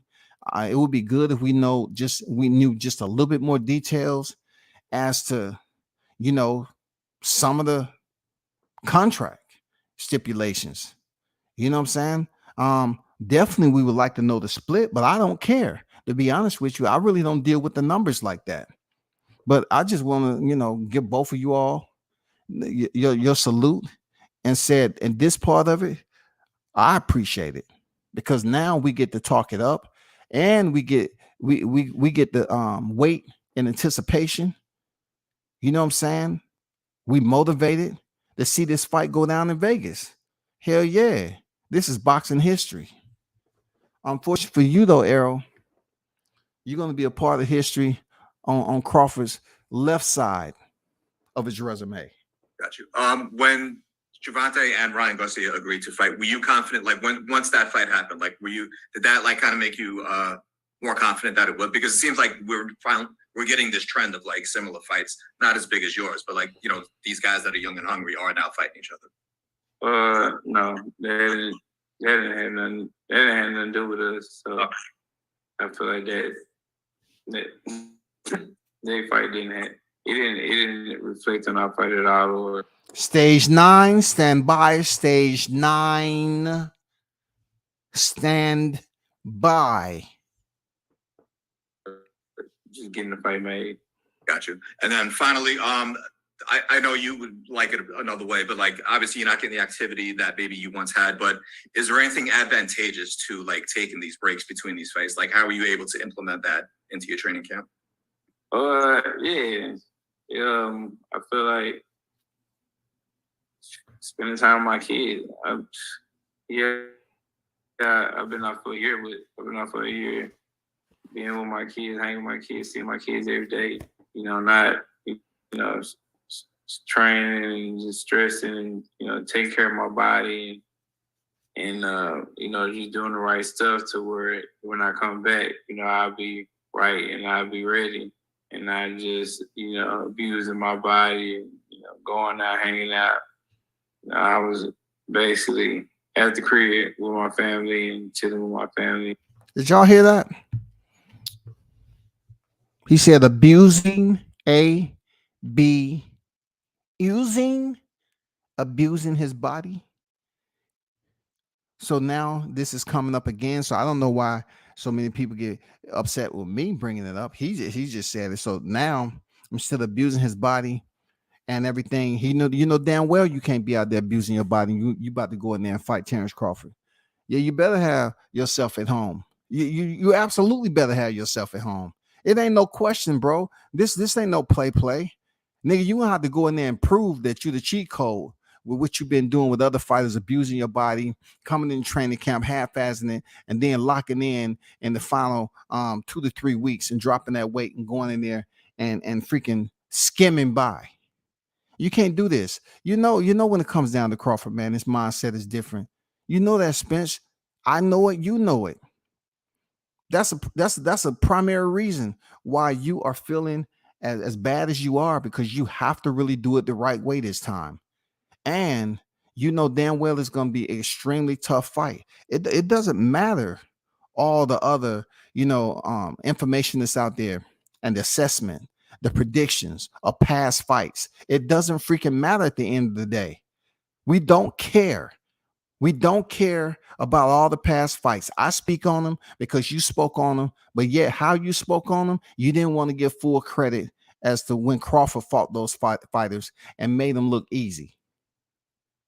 That's the reason why I spoke on the past fights.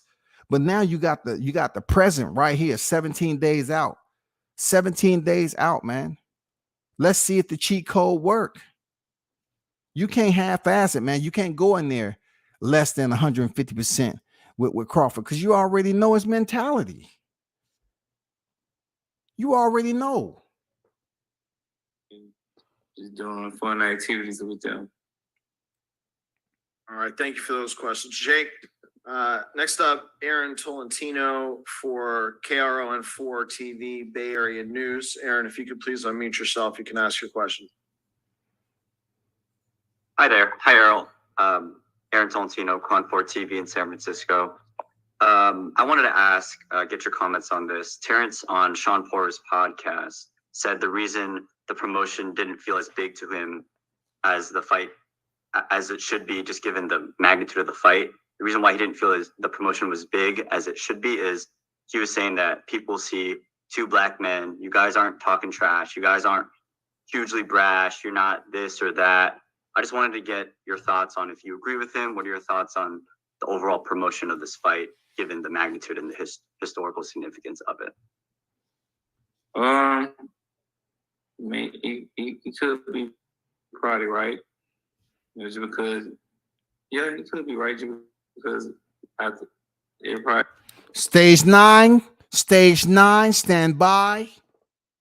It would be big. We was talking trash, cursing each other out, talking about each other mothers and fathers and, saying crazy stuff to each other. It would be a lot bigger.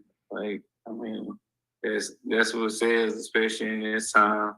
That's what sells. People love to see controversy, love to see you acting ass and acting crazy. But since they're not getting that, it's probably not that big. More people draw to it if I get on stage and throw a punch at them or try to slap them with something crazy. That could be all over social media and cause a frenzy. So, yeah, you're right about that part. Thanks. Well, we do know for a fact that Crawford has been in situations like this, not to let it go unspoken. I mean, he got through fairly well with Jose Benavidez, and it was a whole lot more intense than this, baby. Like showing up at the gym, and you know the face off, and you know Benavidez pushing him like that, and Crawford swinging, you know, trying to send a right cross his way. You know what I'm saying? He's been here already, man. He's been there already. We can even go back to Hank Lundy. You know, the back and forth that was going on with. Come on, man. Was there physical contact back there? He's been here already. He's been in that type of damn temperature already, bro. What y'all got going on, man? That hey, if it happened, it happened. But y'all, you know, just like Crawford said, you know, it's not so much like. It's not so much like. It's just, okay, we got a fight that we need to tend to, and that's that. But let's not act like Caleb Plant and Canelo wasn't the way it was. Let's not act like Gervonta Davis and you know what he pushed Ryan Garcia. Come on, bro. Man, the fighters get physical all the time. Let's not act like it's off limits here. Y'all just trying to keep it. There ain't no classy. Fights been, you know, the fighters been getting physical all this time, and then they still fight. I can see if y'all was throwing a combination or whatever, but when Canelo, you know, end up getting off on Caleb Plant, they still fought. Today's reality. Sorry, I didn't mean to cut you off there, Errol. Thank you for that. Thank you for the questionnaire. Our next question is going to come from Hans Semiso with Fight Hype. Hans, please unmute yourself. You can ask your question. Errol, what's going on, baby? Not much, cooler. All right. First one, 2 questions for you, man. Just wanted to know, in your opinion, a win over Terence, does that make Errol Spence a no doubt Hall of Famer, man? I don't know. I mean, Hall of Fame is what it is. I really don't too much care about the Hall of Fame. Got it. Fair enough. Second question is a 2-parter. You're growing your hair. Did y'all hear that? He don't care about the Hall of Fame. He don't care about the Hall of Fame. I know he's feeling salty for a reason. You know, all dealing with finger pointing at Crawford, because a lot of people was talking about Crawford being at the Hall of Fame, one of the biggest classes, you know, ever. And, you know, certain people was in front of the lens and was asked the questions by content creators, certain questions, you know, and also in attendance was Bud Crawford. So if he's salty about that, then so be it. But I'm gonna say this to you, Errol. You should just like kept it to yourself, because you definitely want to be in the Hall of Fame. You know, when you grow up and you be much older, and I'll be way much older, and you're gonna start settle down and mature, brother, and you're gonna see things a lot differently. But I'm not here to freaking encourage or motivate you about your words. It is what it is, bro. You feel some type of way. You feel salty about the Hall of Fame, but when you get older, and after this is all over, yeah, you're gonna feel different. You're gonna look back at it differently, and you're gonna say, "Damn, I hope they do induct me into the Hall of Fame." Also, we probably won't see the Shag, but hopefully we will see them. So, wanted to know, are we going to see a Black Uptowns at the weigh-in? If not, people are going to be worried. And second part of my question is, obviously you're a guy that always wanted to like fight the best people out there. Even if you're on a layoff, always want to fight the best guys. We got a guy in Jerron Ennis right now who's killing everybody. Floyd is praising him, Roy Jones, everybody really. Like, would a part of you, and not looking past Terence, but would a part of you be like, yo, this kid is good, I gotta fight this kid? Yeah, he's nice as hell, but I'm at the point in my career, the money right, I'll fight anybody, so I ain't tripping. Appreciate you. All right, thank you, Hans. Our next question is going to come from Abraham Gonzalez. Abraham, please unmute yourself and you can ask your question. Hey, Errol, how's it going? Good. So my first question is, have we fixed the mouthpiece situation? Because I know that's been an issue the last 2 fights. Is the mouthpiece good for this fight? Yeah, the mouthpiece is good. I got a new mouthpiece right now, so I got a couple new mouthpieces. So yeah, it's good. Okay. And then It better be good, Spence, because we don't want no excuses. We've seen certain scenarios play out in the ring. We just couldn't fathom how at this level it could be happening. And I understand due to circumstances, self-inflicted circumstances, that you was in the position you was due to the accident and your teeth not being fully in your mouth. I understand, brother. I get it. I do. I get it. But it was 2 fights back to back that you was worried about how you would look without your teeth being in your mouth, instead of wondering how you would look if you never got behind the wheel. Second question is, you had some young guns like, it looks like from the photo, Brian Sabayo, Quentin Randall.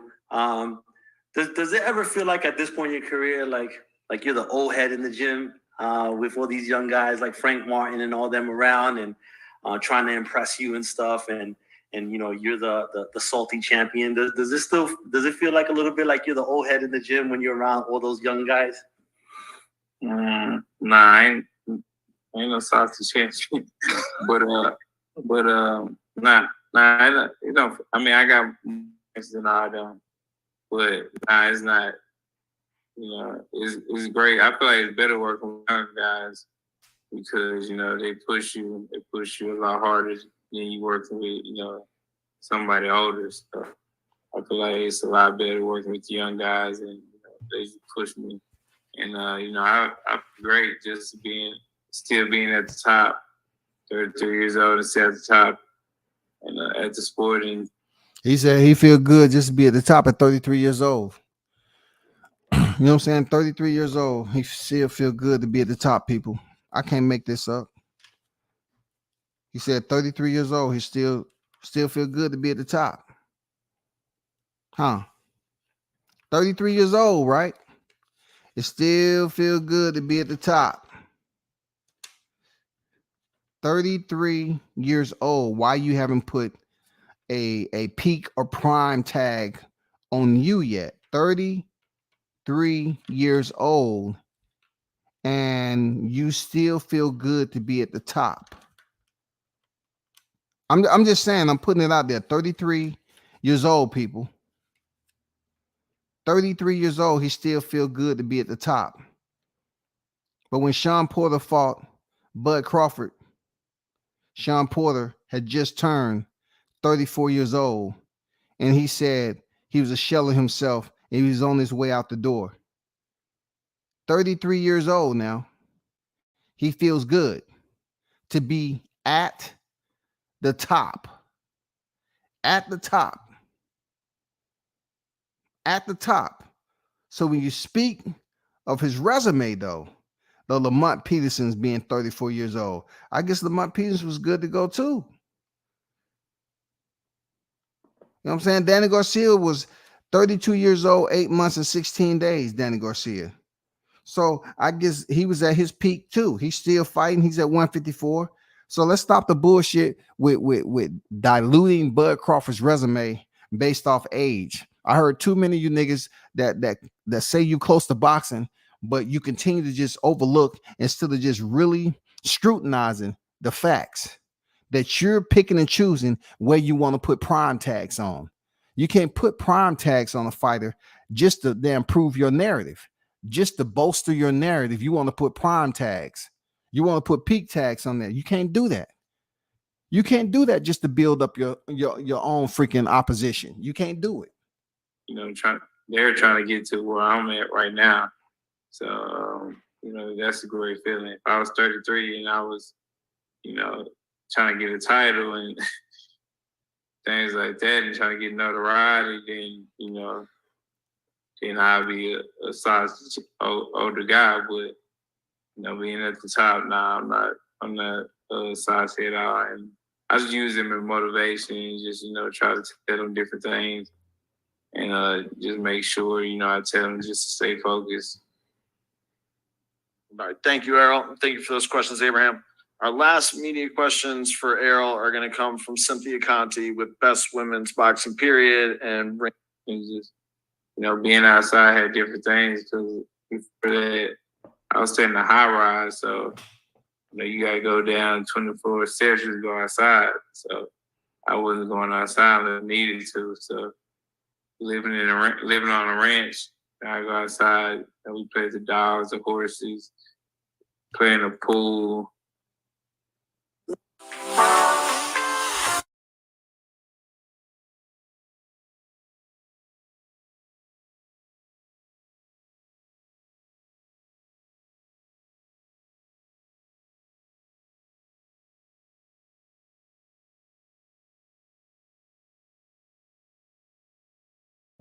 During the Frank Martin fight on Showtime Championship Boxing. Hey, for sure. Make sure everybody watch Frank Martin fight. It's a WC title eliminator. He's gonna put on a great show and another great performance like he. I had to fast forward because I did not want to activate stage 9. In all fairness, I had to fast forward to the pound for pound best, the Omaha Monster, Terence Crawford, 39 victories, 0 defeats, of course. Been doing. And hopefully after this fight, he can fight for his title or the number 1 versus number 2 fight each other. And yeah, I know who that is. Who's the number 1 guy?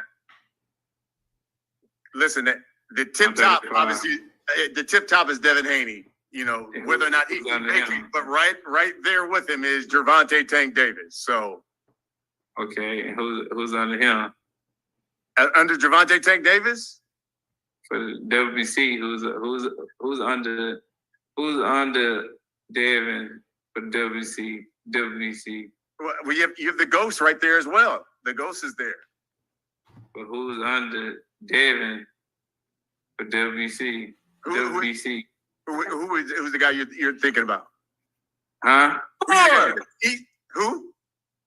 Shakur. God damn it. You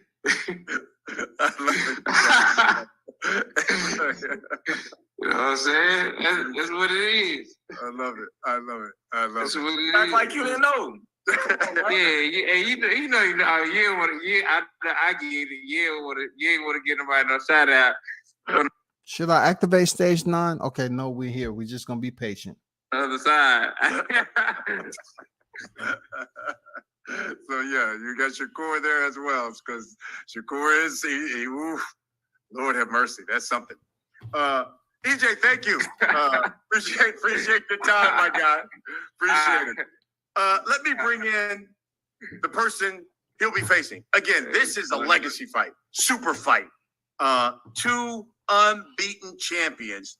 You've heard from the unified champ, and now you're going to hear from this man. Unbeaten. And I'm talking 39-0. 30 of his victories have come by knockout. That is a 76% knockout percentage. You go to anybody when you talk about boxing rankings, number 1 pound for pound, they will tell you the WBO welterweight champion of the world, Terence Bud Crawford, number 1 pound for pound fighter in the world. And we will see him July 29th, Showtime pay-per-view. Champ, it's good to have you. There are a number of media people who got questions for you. We're going to get right into them. But first, if you could give us a word on how training camp has been going. We got a little peek of it in All Access, but we want to know, what has it been like? We've seen you've been working out. Shakur obviously has been there in camp. We want to know up in there, guy. Have you been wrestling with bears or whatever? What have you done different for a fight of this magnitude that maybe you haven't done in the past? To be honest, training camp has been going great, and there's nothing changed. You know, we real firm believers in if it ain't broke, don't fix it. So we've been doing the same thing. If you can, but give me your thoughts on this fight. In your opinion, what does this fight do for the legacy of Bud Crawford and, more importantly, the sport of boxing? Well, like I've been saying, this fight right here just put a stamp on everything that I've accomplished in the sport of boxing. A lot of people been discredit me and for my opponents and when I fought them and how I performed and this and that and that and this. And a lot of people been calling for the Errol Spence, Terence Crawford fight. So I think this fight is just put a stamp on everything. And this fight is what boxing needs. There's been a lot of fights in the history of boxing that didn't come to fruition, that a lot of fans was calling for years, and for whatever reason, those fights wasn't able to get made. But this was a fight that was able to get made, and it's happening at the right time, and the fans is going to enjoy a great fight come July 29th. But if you could make a comparison, I remember at the press conference, one of the things I said, this is a super fight. This is Leonard Hearns. This is Leonard Hagler. This is Hagler Hearns. This is Duran Leonard. If you could compare one of those fights, which one of those fights does this compare to, in your opinion? I don't know. I think style-wise, I would say Leonard Hagler. I would say that would be a fight that you can compare it to. But like I've been saying to everybody, a lot of people ask me that question, and I tell them the same thing. Like, this is Terence Crawford versus Errol Spence, because at the end of the day, that's who they're going to be talking about in the future. They're not going to be talking about, oh man, that was like Leonard Hagler, that was like Hearns and Hagler. No, they're going to be talking about, man, Crawford and Spence. Yeah, I love that. One of the things that Errol had talked about, he said, listen, it means something when you have fought all of these top guys in their prime, and I had to take things away from them. He hasn't done that, and that's what I'm going to show on this night. That I've fought the top guys, and I've fought them in their prime, and that's what's going to help me in a fight like this. What about you? How do you respond to that? Well, that's his mental. That's what he believes in. But there's only one fighter that not even one fighter. All those fighters had a loss. So they already had something took from him. So him going into to fight somebody that had something took for him, they already knew how to lose. Ooh, I just had to let that shit play out. Bud said he was going in there with a fighter who already lost something. And they knew what it was like to lose. See what happened when you just pay attention to simple stuff? Like that was sizzling right there. That was hot. That was that venom right there. He said they had already had some taken from them, people. That shit is profound at the end of the day.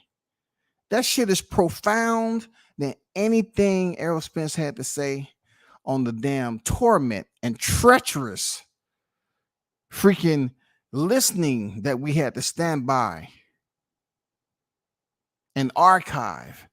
That shit right there is pretty much summing it up. They had some taken from them. Kell Brook had his will taken away from him. They had a loss. They had the undefeated record removed. Sean Porter had the undefeated record removed and championship titles removed. Yordenis Ugas, the same. He had losses. He had those wins removed that he wanted to achieve.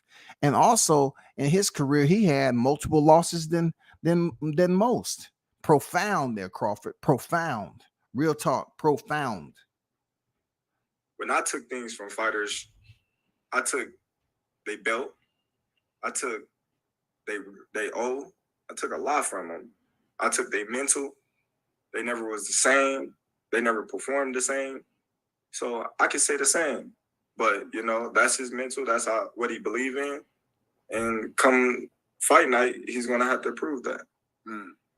I asked him this question. I'll ask you the same thing. I said, and I told him, I said, Errol, I don't know if you've ever faced anyone as athletic who switches like Bud Crawford, has knockout power like Bud Crawford. In your opinion, champ, this fight will boil down to what? I would think this fight will boil down to who prepared the best, and on fight night, who's on a A+ game. That's what it's going to boil down to. I love that. I dig it. And I know Brian Custer just said, "Oh, okay, no. That was another gem." What did he say? A basic word. Prepared. Who prepared the best? He's right. Who prepared the best? When does preparation take place? You know what I'm saying? See, we can take a preparation and, we can use that P word instead of peak P word. You know what I'm saying? We can't put the P word peak on someone, but we can say when a fighter prepared. Who's been preparing longer for this fight? Preparation doesn't necessarily mean that you start preparing once fight camp started.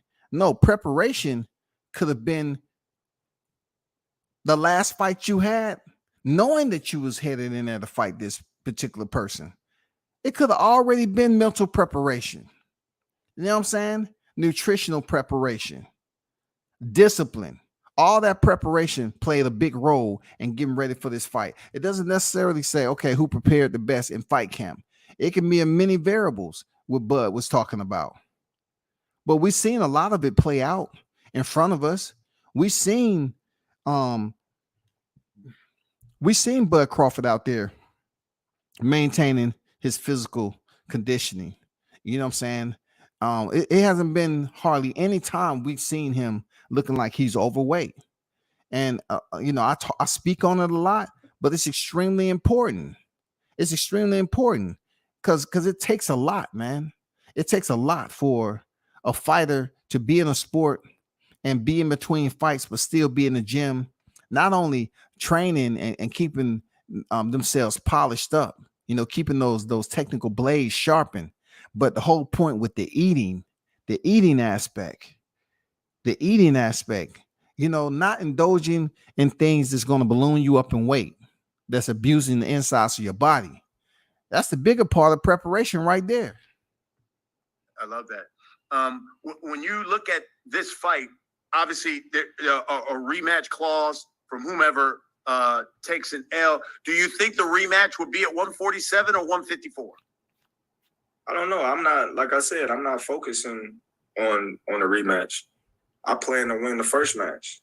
So the rematch is not even in my mind right now. I'm more so focused on the job at hand right now. Yeah. I respect that. He say he's focused on the task right now and he plan on winning the fight. I suggest those of you that's not on the side of Terence Crawford, who content creators, this is enough content for you to speak on in a way that's pretty much pertaining to the fight. You know what I'm saying? It's fight essential. It's July 29 essential. Everything about what he just said is basically preparing you for July 29th. You know what I'm saying? He's saying his mindset is going in there to win. He's going in there to win. That's his mindset. What's wrong with that? Nothing. He's not talking about no freaking rematch clause. He don't care about a rematch clause. And Brian Custer asked both fighters, and you see the response that Bud Crawford gave, right? You see the response. You heard it, right? You got a chance to, I'm sure, watch All Access, the first episode. What'd you like? I watched a little bit of it. It was cool. It was cool to see myself on there and see the team and, see my kids. And so it was cool.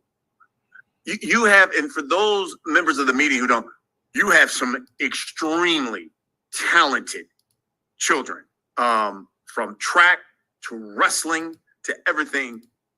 Do they grasp the enormity of this fight and how big this fight is? And what are their feelings? Of course. My kids, they've been in it since babies. They all in it, you know. For years, even hearing my kids like, "Daddy, is you gonna fight that Spencer guy?" Spence. Well, yeah, Errol Spence. Is you gonna fight him? Like, yeah. Then here go my son, Dad. When you fight him, I'm coming to that fight. I don't care. I'm coming. So like I get it from my family. I get it from my kids. I get it from the fans. Everybody want this fight. Everybody, this is the fight that the whole world that follows boxing wanted.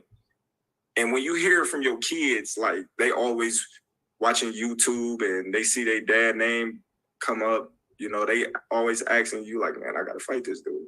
I gotta figure out a way how to fight this dude, because when you got your kids asking you when you're gonna fight this dude, then you know you gotta fight them. When you look at your career, and you've done some phenomenal things, when you talk about the number of weight divisions that you've conquered, to be undisputed already, that you've already done that at 140. Look, if you hung it up today, you know you would be a Hall of Famer. But is there a part of you that would have said, I don't know if my career would have been complete had I not fought this guy? So is this the capper when you talk about what you've done in your career? Yeah, you can say that. But at the same time, I don't think I would think my career wasn't complete if me and Errol didn't fight. For the fact of the matter, things happen. I tried to get the fight done in the past. For whatever reason, it didn't happen, but it's here now, and we don't gotta worry about me asking them questions to myself later on down the line, because we here. So all that what if, it doesn't matter no more. Well said there, Bud. He said the what ifs don't matter. And what he really want to say is that, like he said the first time, he don't want to really spoil the fight. He said he didn't need him for his legacy. He said he didn't need Spence for his legacy. But right now he's trying to keep it classy. You know what I'm saying? On course. Promote the fight accordingly. See, that's what I see from Bud. He always thinking about, you know, complimenting and keeping it classy enough not to make it ugly. Unless, you know, disrespect come across, like Derrick James tried to walk past him and then he quickly turned on that kill switch. You know what I'm saying? Between him and Spence, you know, he's trying to keep it on course, man. He's trying to keep it somewhat copacetic between the two. That's all. That's all he's trying to do. But he ain't being a punk about it. You know what I'm saying? He ain't being a punk about it. I just feel like, you know, when Spence be taking jabs at resumes and stuff, he won't let it go. He won't let it go. That's being a hater. You won't let it go. Just give the man his flowers, just like he give you your flowers, and then everything will be good. We can move on. 17 days and running. That's my last question. I'll let members of the media come right in. I know everywhere I go, everyone asks me about this fight. And even before we got made, is it going to get made? What is it like for you now? When you go to the store, when you go to the barber shop, what do they say? Oh, they're just saying the same thing. Like, man, I'm glad y'all got that fight done. But man, I don't know if I'm gonna be able to make it. Them tickets is hard in the mud.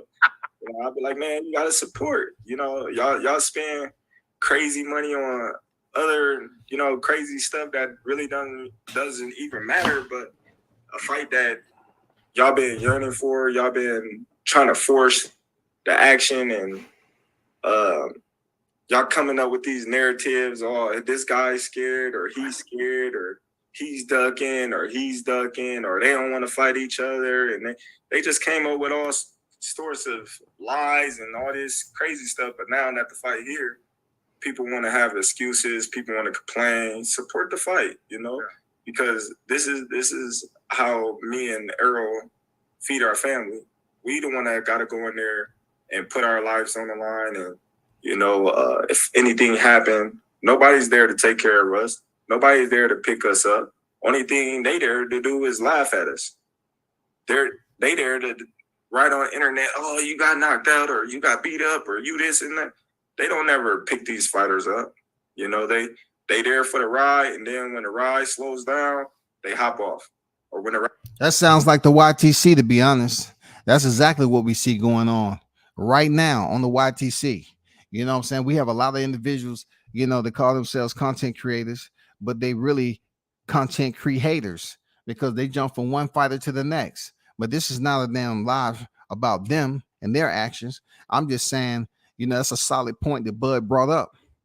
It is, you know, it is a lonely sport. They do switch up on you real quick.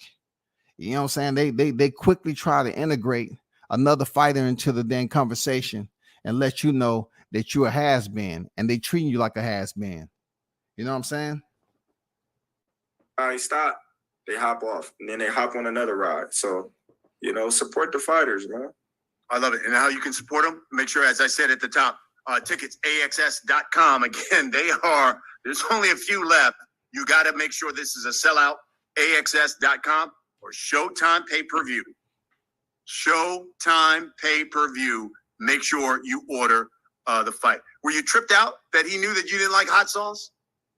No. So it caught me off guard, and I'm like, how you know I don't like hot sauce?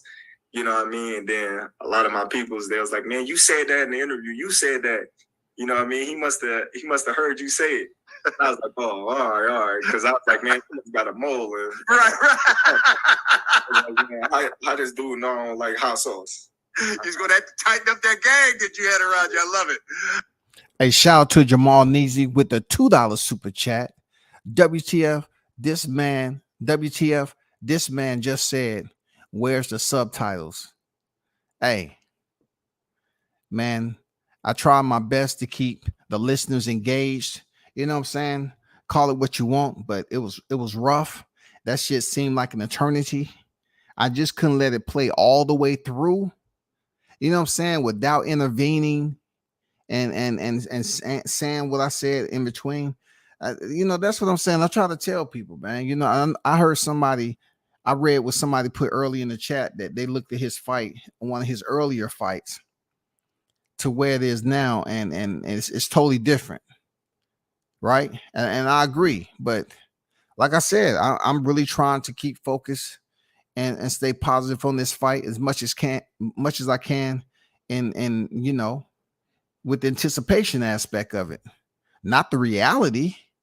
But shout out to Jamal Neezy with the $2 super chat, and everyone that's in the building. If you can do me a favor and hit the like button, I appreciate it. We got 44 likes and we have 60 in the building. I mean, the numbers aren't adding up. You feel me? If you're listening in, just hit the like button, man. It's easy work for you. It's easy work. World Combat Sports back on the boulevard once again, man. Terence Crawford, Brian Custer. All right. I know there are a number of people that got questions for you, Bud. Let me bring in Andrew Roberts again from Swanson Communications. Andrew, please let the members of the media ask the champ some questions. Thank you, Brian. And as a reminder to all the media, if you have a question, please hit the raise hand icon at the bottom of the screen there. Our first question is going to come from Keith Idek with Boxing Scene. Keith, please unmute yourself and you can ask your questions. Thank you, Andrew. Terence, thanks for taking the time, man. Appreciate it. Obviously it's all business. July 29th, you're both beasts. You're going to try to take each other's heads off and everything. Of course, there's a respect for one another, but you two guys seem to like each other. Is that fair? From the outside looking in, that's the way that it seems. Is that a fair assessment of it? Well, I say we respect each other. You know, we haven't been around each other to hang out with each other, party with each other. So I just think it's a mutual respect for one another. I mean, that's a fair assessment, right? Keith Idek was reaching a little bit. You know what I'm saying? When people ask you those leading questions, is that accurate? Is that accurate? Is that a fair assessment? I've learned a lot from how people ask leading questions, you know, to kind of warm up the recipient, to warm up the fighter, whoever you interviewing. Is that a fair assessment? Is that accurate? You know what I'm saying? And he said, we respect, mutual respect, but I don't know about that like. You know, I don't know about that like, because You can't find any pictures of Terence Crawford and Errol Spence hanging out. And if you go back in time, right, when Terence Crawford was showing up in Texas, because they had a few events in Texas, you never seen Spence at the same event as Crawford. You never really seen them link up again like they did before, the video that went viral that people still talking about. But come July 29th, that video right there, you know, it's going to be a part of the boxing annals, man. People just going to put it to bed, so to speak. And really, it's not going to be too much to talk about with that video anymore. You know what I'm saying? Because the aerosexual is going to look at it like, damn, he never should have said, why not take the easy route and, you know, knock out Sean Porter. And the fact that he didn't get the knockout with Sean Porter, he did take the easy route, knowing damn well every title that he picked up, he still had that one WBO strap awaiting. That must have been extremely painful for him to know that he still had to make that fight with Crawford. In the meanwhile, they steadily trying to put up freaking obstacles and shit. You know what I'm saying? Detours.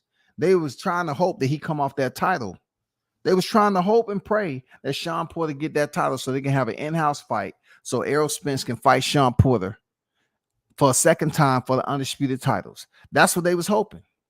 They was hoping that somehow, some way, Sean Porter went in there and won that freaking fight. Yes, sir. He wouldn't have been talking about Sean Porter was freaking on his way out of retirement then. He would have said, oh, he would have been the best fighter ever. Sean Porter was in top condition. You know, when I fought him a second time. Man, you know Sean Porter never come in out of shape. Oh, man, he's going to be my toughest fight. Yeah, he'll be hyping it up, but he got smashed. For real. Finished. How well, you know, because you guys had these phone calls with each other and such, how much better did you get to know him in that way that you probably had never done with any other opponent? Well, like, it's the same, you know. We had the phone calls that we had to make the biggest fight in boxing to date, made. And that's, you know, what we did. We both understood the assignment. We both had the same goal and dreams in mind, and we just came together and made sure that we both was man enough and mature enough to get the fight made. Terence, I know you said you want to focus on the first fight and not the rematch, but if you beat him in the way that I'm sure you feel that you will, either decisively by decision or stoppage, do you feel that he will want a rematch based on the way that you think you're going to beat him? Well, that's on him. Like I said, that wouldn't have nothing to do with me. That would be something. And that's true. I mean, come on. You want this man to think for another man? That's true. It's on him. It's on that guy. Why are we looking at a rematch? Why don't we just look at the match? We don't need to look at the rematch. Well, let's look at the match. The match is what's important. That's what we want to hear. We want to talk about the match. Everybody's been talking about the first and foremost, July 29th, T-Mobile Arena, Las Vegas. We're talking about the match. People up here talking about shit that don't matter. Like everything else, the rematch and, you know, who else? If this fighter wins, who else might be next up? Bro, we need to get to July 29th. That is it. That's all. That's all we want to know. We don't want to know nothing else. That have to do with him. Like I said, like I'm going in July 29th, 100% focused mentally, physically, emotionally, spiritually, and ready to win the first fight. I'm not thinking about a rematch or second fight or any of that at this point in time. My last question for you, Terence, is why do you think that he has tried to diminish your win against Sean Porter in the way that he has? And what is your retort to that? Well, you got to understand, you know, a lot of fighters and a lot of people have been doing that to Terence Crawford for a long time now. So it's nothing new. That's kind of like a seesaw effect. They see one person discredit me for one fighter, and then they see another person, and then that's just the thing to do. And then now you hear a lot of people on the media saying, "Oh, well, Crawford ain't fought nobody. Crawford ain't fought nobody." That's the narrative now. If you look at the comments or, anything that's posted on Instagram or on Twitter, they all say the same thing. Oh, Crawford ain't fought nobody. So I'm used to it, and I just laugh because there's always an excuse after a L. See, Crawford said he just laughed, but really, I don't think he's laughing. I think his fist is the one that's doing the smiling. He said, "Damn, if I can just goddamn give these motherfuckers a body shot one time, so they can understand, stop taking this shit so easily and criticizing somebody. You know what I'm saying? Stop diminishing this man's resume and allowing someone to place tags on that's not qualified, nor did God bless you with ESP to freaking predict when a fighter's prime tag is up, his peak tag, because the numbers ain't adding up. Like I said, how do you say a fighter's peak? How do you say a fighter's at his peak? How do you say a fighter is past their prime just based off age? When you have fought your top name fighters and they already had a loss on their record. How are you going to put that in perspective if you get someone like myself that just wants to just peel stuff back? You know what I'm saying? And try to break stuff down and define little small areas, man, and say, okay, if I put this with this, it comes up with that. And then if I put that with this, then it gives me another fact. You know what I'm saying? I mean, it's easy to work out. We got people running with narratives and talking about Sean Porter was this and he was in retirement and Kell Brook was this. Bro, there's no way you can get past what happened to Kell Brook before you fought him, regardless if it was for a title or not. If you weren't concerned, then you should have gave that man an extension when they requested it. Shout out to Jamal Neasy with a $2 super chat in the building. Can somebody translate the Dallas Drunken Master? Hey, man, that's why I was giving those phases to wake people up. Hopefully everyone has recovered now and wasn't too many injuries, But shout out to Jamal Neasy. Appreciate you supporting the channel. One love, brother. All right. Thank you, Terrence. And thank you for those questions, Keith. Next up, Andrew Jones with Anscape. Andrew, if you could please unmute yourself, you can ask your question. Thanks, other Andrew, as always. C-Car, bro, appreciate you as always, man. Want to ask you, with Coach Chet and his personality, what's the most entertaining or funny thing that he said? And is he or B-Mac the funniest guy or funniest person in camp? And also, you said with Sean Porter's show that you felt the promotion, because you and Errol don't do crazy antics all over, that the promotion hasn't probably been as high as you thought. But 1.1 million views and growing for All Access. And a lot of people responding to it and appreciating it. And they are talking about it 10, 20 years from now, or is just the most important thing is just following the game plan, getting the W? And how do you kind of balance that out when when that bell ring, everyone is going to be looking, they're talking Hagler Hearns and all of this type of stuff. They're looking for that type of fight. How do you stay in that zone and also, make it a good show for everybody who did pay to see it? The objective is always to get the win, first and foremost. But if you've been following Errol Spence's career and you've been following Terence Crawford career, you got two exciting fighters. That's always an exciting fight. So there's not a doubt in my mind that this fight will be exciting. All right. Thank you, Robert. Our next question is going to come from Hans Themestad with Fight Hype. Hans, please mute yourself. You can ask your question. Hey, Terrence, how you feeling, man? What's up, man? All right, so first question for you. Y'all hold on for a second.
Errol came on here and he said that, you know, he needed you. He needed this fight. You are pretty much the ultimate dance partner. Before the fight got made, you were always just on some, look, I don't need him. I don't need this fight. You know, I guess frustrated or whatever. But now that the fight is here, can you look back and say, nah, I was wrong. I really did need Errol. I did need this fight. This is the biggest fight in like the past 30 years or something like that. Well, I wouldn't say Errol is my biggest dance partner, like he said, yes. So being the magnitude of this fight. Did you hear the compliment once again? We must note that Crawford said, yes, this is my biggest dance partner. He could have said that I don't know if this is going to be my biggest dance partner because we haven't stepped in the ring. But he continuously credit Spence. You know what I'm saying? He continues to give this man credit. He does. He gives this man credit. He gives credit not only to Spence, but he gives credit to his fans that is anxious to hear Crawford say something negative about him.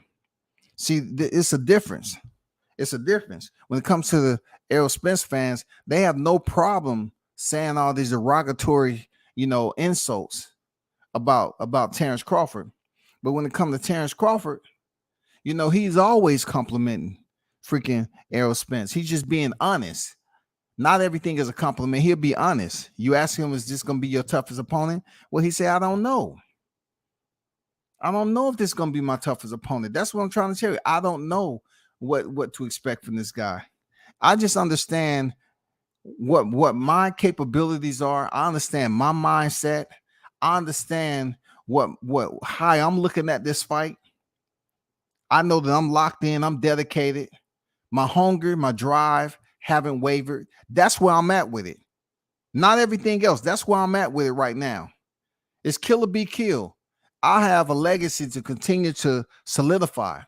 Regardless of me being undisputed before, I'm hungry enough to want it again. That's the kind of shit I get from Bud. You know what I'm saying? That's where he at with it. I want to get there again. I want to get there again. Like I said earlier, Spence should be extremely, I'm talking about it. He should think about this all the time, appreciative of Bud Crawford coming to the welterweight division and providing him with a rivalry. That's exactly why he's where he's at right now, because more people are going to respect him stepping into the ring July 29th against a worthy top tier pound for pound fighter in Bud Crawford than going in there with somebody else that's not on the same level, haven't accomplished more than Bud, and him becoming undisputed. He'll never get the credit that he think he deserved. Now he gets to leave no doubt. Crawford came to the division. Now you have a rival. I know you all haven't fought before, but you all are a rival. In the conversations of boxing content creators and boxing enthusiasts, hardcore fanatics, you all have become a rival based off the conversation alone. They have talked about, what it would be like if y'all was in the ring this time, that time, and all the other stuff. But without you even throwing a punch. That's what makes this fight special too. The stage of this fight, the level, everything. Yes, I need it. Everything that's surrounding this fight and that's on the line with this one fight.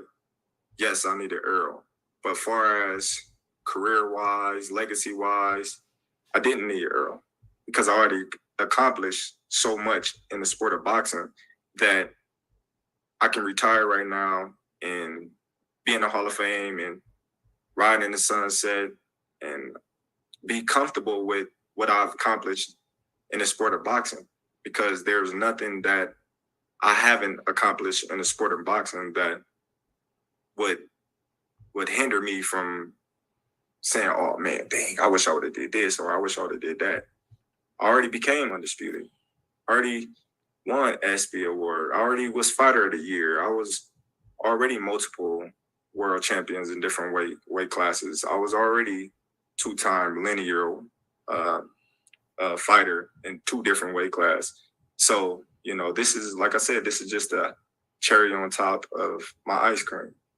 Gotcha. And my next question for you is, you're the type of guy that, when you're at 35, 40, and now 47, you were always either looking at who's the top guy here that I haven't fought yet, or who's like a guy that's like under me or making his way up, like, damn, this dude could fight. So we got Jaron Ennis, man. And I know you're focused on Errol Spence, but it's like every time Jaron Now, obviously, this guy asked the question to Errol Spence, and he's trying to push Jaron Ennis, which, it's not a problem with me or whatever. We got the biggest fight on the horizon, and this guy, has whatever questions he wants to propose for his own reasoning. You know what I'm saying? For his own reasoning. But I do like how Bud Crawford answered it. I do like how smoothly he answered this guy. fights, this dude is just whooping everybody, and Floyd has praised him. Leonard Ellerby has praised him. Roy Jones has praised him. You're focused completely on Errol. But do you look at Jaron and say, look, man, I gotta fight this dude. He's fighting his ass off. Everybody praising him. That's a dude I need to fight maybe after the rematch. I always said Boots was a great talent. I always told everybody that I supported him. I've been supporting him since he was in the amateurs when he was fighting Gary Russell. I always supported him because they always said he remind them so much of me. But seeing him, I kind of see myself in him. And yes, he deserved a title shot. He deserved it all, but his time will come. But right now, business is business. All right, thank you, Hans. Well said. Well said, their champ. Well said, their champ. You know what I'm saying? Champ said his time will come. That's what the champ said. The champ said the time will come. It's a lot of time, people was talking and said, he remind him of Bud. He said it's a lot of me and him. And real talk, when I really start to, hone in on Boots Ennis, they were comparing him to Crawford. But like I would put it out there clearly, Boots is the next at the 147-pound division, and it's gonna be tough stopping him from picking up at least a minimum of 2 titles once we get through this whole process and see what's going on. Now, to be honest, I think Crawford is gonna vacate when he wins these titles, just like he did 140, and move on to other things at 154. You know what I'm saying? He's 35 years old. He vacated the titles at 140 to move up and do bigger things. And potentially he will definitely vacate. I don't know. I'm just assuming, right, that he will vacate and move up to 154. That don't mean anything about who's at 147 and who's not getting this shot and that shot. I mean, come on. I can take you back to Keith Thurman. When Errol Spence picked up the IBF and he thought he was going to go right through the door and they was under the same promotion, and he still didn't get the shot at Keith Thurman, who had the damn unified titles. So, this shouldn't be no part of the debate that, all of a sudden, if Bud moves up, he's ducking. No, Keith Thurman, he didn't fight Errol Spence when Spence was there. So since Keith Thurman couldn't be a rival for Spence, Bud stepped in the door, got a title from Jeff Horn, and then we already know what it's been since then. He picked up the other titles, and that's where we at July 29th. That's where we at. So we have to wait for it to become official. And then, I'm looking at somebody who's not having a problem making 147. And it gets a little bit more technical from that when it comes to the business part of boxing. But we really, I'm trying to stay on July 29th. I'm not trying to talk up, all this ahead of time, prognosticate what's going to take place. We don't know. Our next question is going to come from Ben Baby with ESPN. Ben, please unmute yourself and you can ask your question. Awesome. Thanks, Andrew, and I appreciate you, Terrence, for taking the time. To kind of piggyback on one of those questions earlier, Would you feel if this fight doesn't go your way? I mean, would you still feel like you were the best welterweight of your era without a win? Do you need this win? You know, as much of all the things you've accomplished in your career, do you need this win to feel like you were the best welterweight of your era? And does that matter to you at all? Of course. It's always about the win. It's always about beating the top guys in the division. I can't say I'm the best guy in my era when there's still one guy at Mount Rushmore sitting beside me. I got to be up there by myself. So of course this fight matters. Of course I need to win this fight. If not, then we got to go back to the drawing boards and come back stronger. So Crawford mentioned Mount Rushmore, but more so, he's talking about pretty much just winning the fight.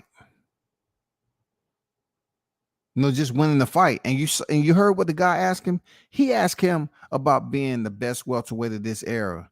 When Errol Spence has already been at welterweight for several years, and then Crawford only has 7 fights at welterweight. But yet, he asked him about the best welterweight of this era. Some people would look at another fighter and say, well, he haven't had that many fights at this division. But since Crawford picked up a chip his first fight and defended it 6 times already, I guess they look him as being a champion that's embedded, recognized, and acknowledged as one of the best welterweights of this era. When you have Spence, who has 3 titles and been in the welterweight division for an extended amount of time, to be online to face Crawford, people are always going to have those questions. What took so long? That's all. What took so long for you to really get started and get going? Why Crawford was at lower divisions? What took so long? How concerned are you about the size difference? I've got one more question after this, but the size difference, there's been a lot of conversation about how big Errol usually is, the fact he can still make one. So when this guy asked a question about size, remember I spoke on this, right? Remember, when I was talking about how people don't want to give Jeff Horn how big he was, they don't want to give him that size allocation. Like, then Jeff Horn was a big dude. And Crawford started breaking this guy down and started walking him to the ropes and using his movement and everything. And this is when Crawford's going to validate that. Jeff Horn was a big fighter. Spence wasn't bigger than Jeff Horn. Jeff Horn was big. People keep on talking about size. I don't know what you're talking about. Like, what the hell we got weight limits for if y'all going to look at a fighter in between fights and say, oh, man, they're huge. That's what they have weigh-ins for. 47. You were undisputed at 140. How have you kind of managed that, prepared for what that difference might look like on fight night? I don't worry about it. Listen, when you talk about size, you talk about Jeff Horn. They said Jeff Horn was one of the biggest welterweights other than Spence. When you talk about size, you talk about Sean Porter. Me and Sean Porter was in the amateurs together. I was at 132. He was at 165. Benavidez, he was a big welterweight. I don't know. Like, I'm always fighting big welterweights. So that's nothing new. I'm always the smaller guy. Even when I was at 140, I was a smaller guy. 35, I was tall, but I was the smaller guy. So being a smaller guy, never made me think, oh man, this guy is too big or not. It's cool. The bigger they is, the harder they fall. Right. And last one for me, Errol talked about, the amount of belts and how there are too many belts, and it's something that we're looking at as well. He said that he made an interesting point that there's a responsibility upon fighters to kind of help limit maybe the amount of belts and maybe reduce the amount of titles. What can fighters do, fighters who are at the peak of the sport like y'all, do to help maybe kind of streamline some of these belts and eliminate some of these, secondary and tertiary belts? I don't know. It's kind of hard because you got to understand, when you coming up, everybody want to be a world champion. Everybody want to be a world champion. So a lot of people get it confused when they see all these fighters with belts and these fighters saying, "Oh, I'm a world champion," or "I'm a champion," and this and that, and I got the WBC diamond, or the intern this or the intern that, and it's like, okay, but what about this guy, or what about this guy? He got a belt, or he got a belt, you know. But it's kind of not like it's their fault, because you got the champion may be hurt, and they want to get a shot at a title, and the champion might be hurt, and they may say, okay, well, you can fight for this interim title, but when the champion back, then you get a shot. Then when the champion come back, then he get to do other things. It's up to the sanction bodies to, you know, have a model to where this guy got to fight this guy no matter what. Coming back, no money or nothing, or he got to drop the belt, or he got to fight his mandatory no matter what, or he got to drop the belt. Because if you notice, a lot of people, they be mandatory and they don't ever really get their shot, because you get to do other things. You know, when you got Jamar Charlo, he's still a champion. He ain't fought in over, what, 2 years? You know, stuff like that, like hogging up the belt. But you got Canelo, he going up and down weights, you know, and there's people at 168 want to fight for titles. So I think it needs to be more structure with these sanction bodies, to where other people can get opportunities to fight for these titles, because that's what it's all about. Or they need to cancel all of them and just make it one champion and one division, kind of like the UFC. All right. Thank you, Terrence. Thank you for those questions, Ben. Our next question is going to come from Dan Rayfield of Big Fight Weekend. Dan, please unmute yourself and you can ask your question. Thanks a lot, Andrew. Hello, Terrence. Good to talk to you today. Appreciate your time very much. You were talking about all of your various accomplishments earlier, as far as that you didn't necessarily have to have this fight with Errol because of, you could go on and have a great legacy and be in the Hall of Fame and all that business. But if you win this fight, you will be the first male boxer, anyway, of the 4-belt era to be undisputed in 2 different weight classes.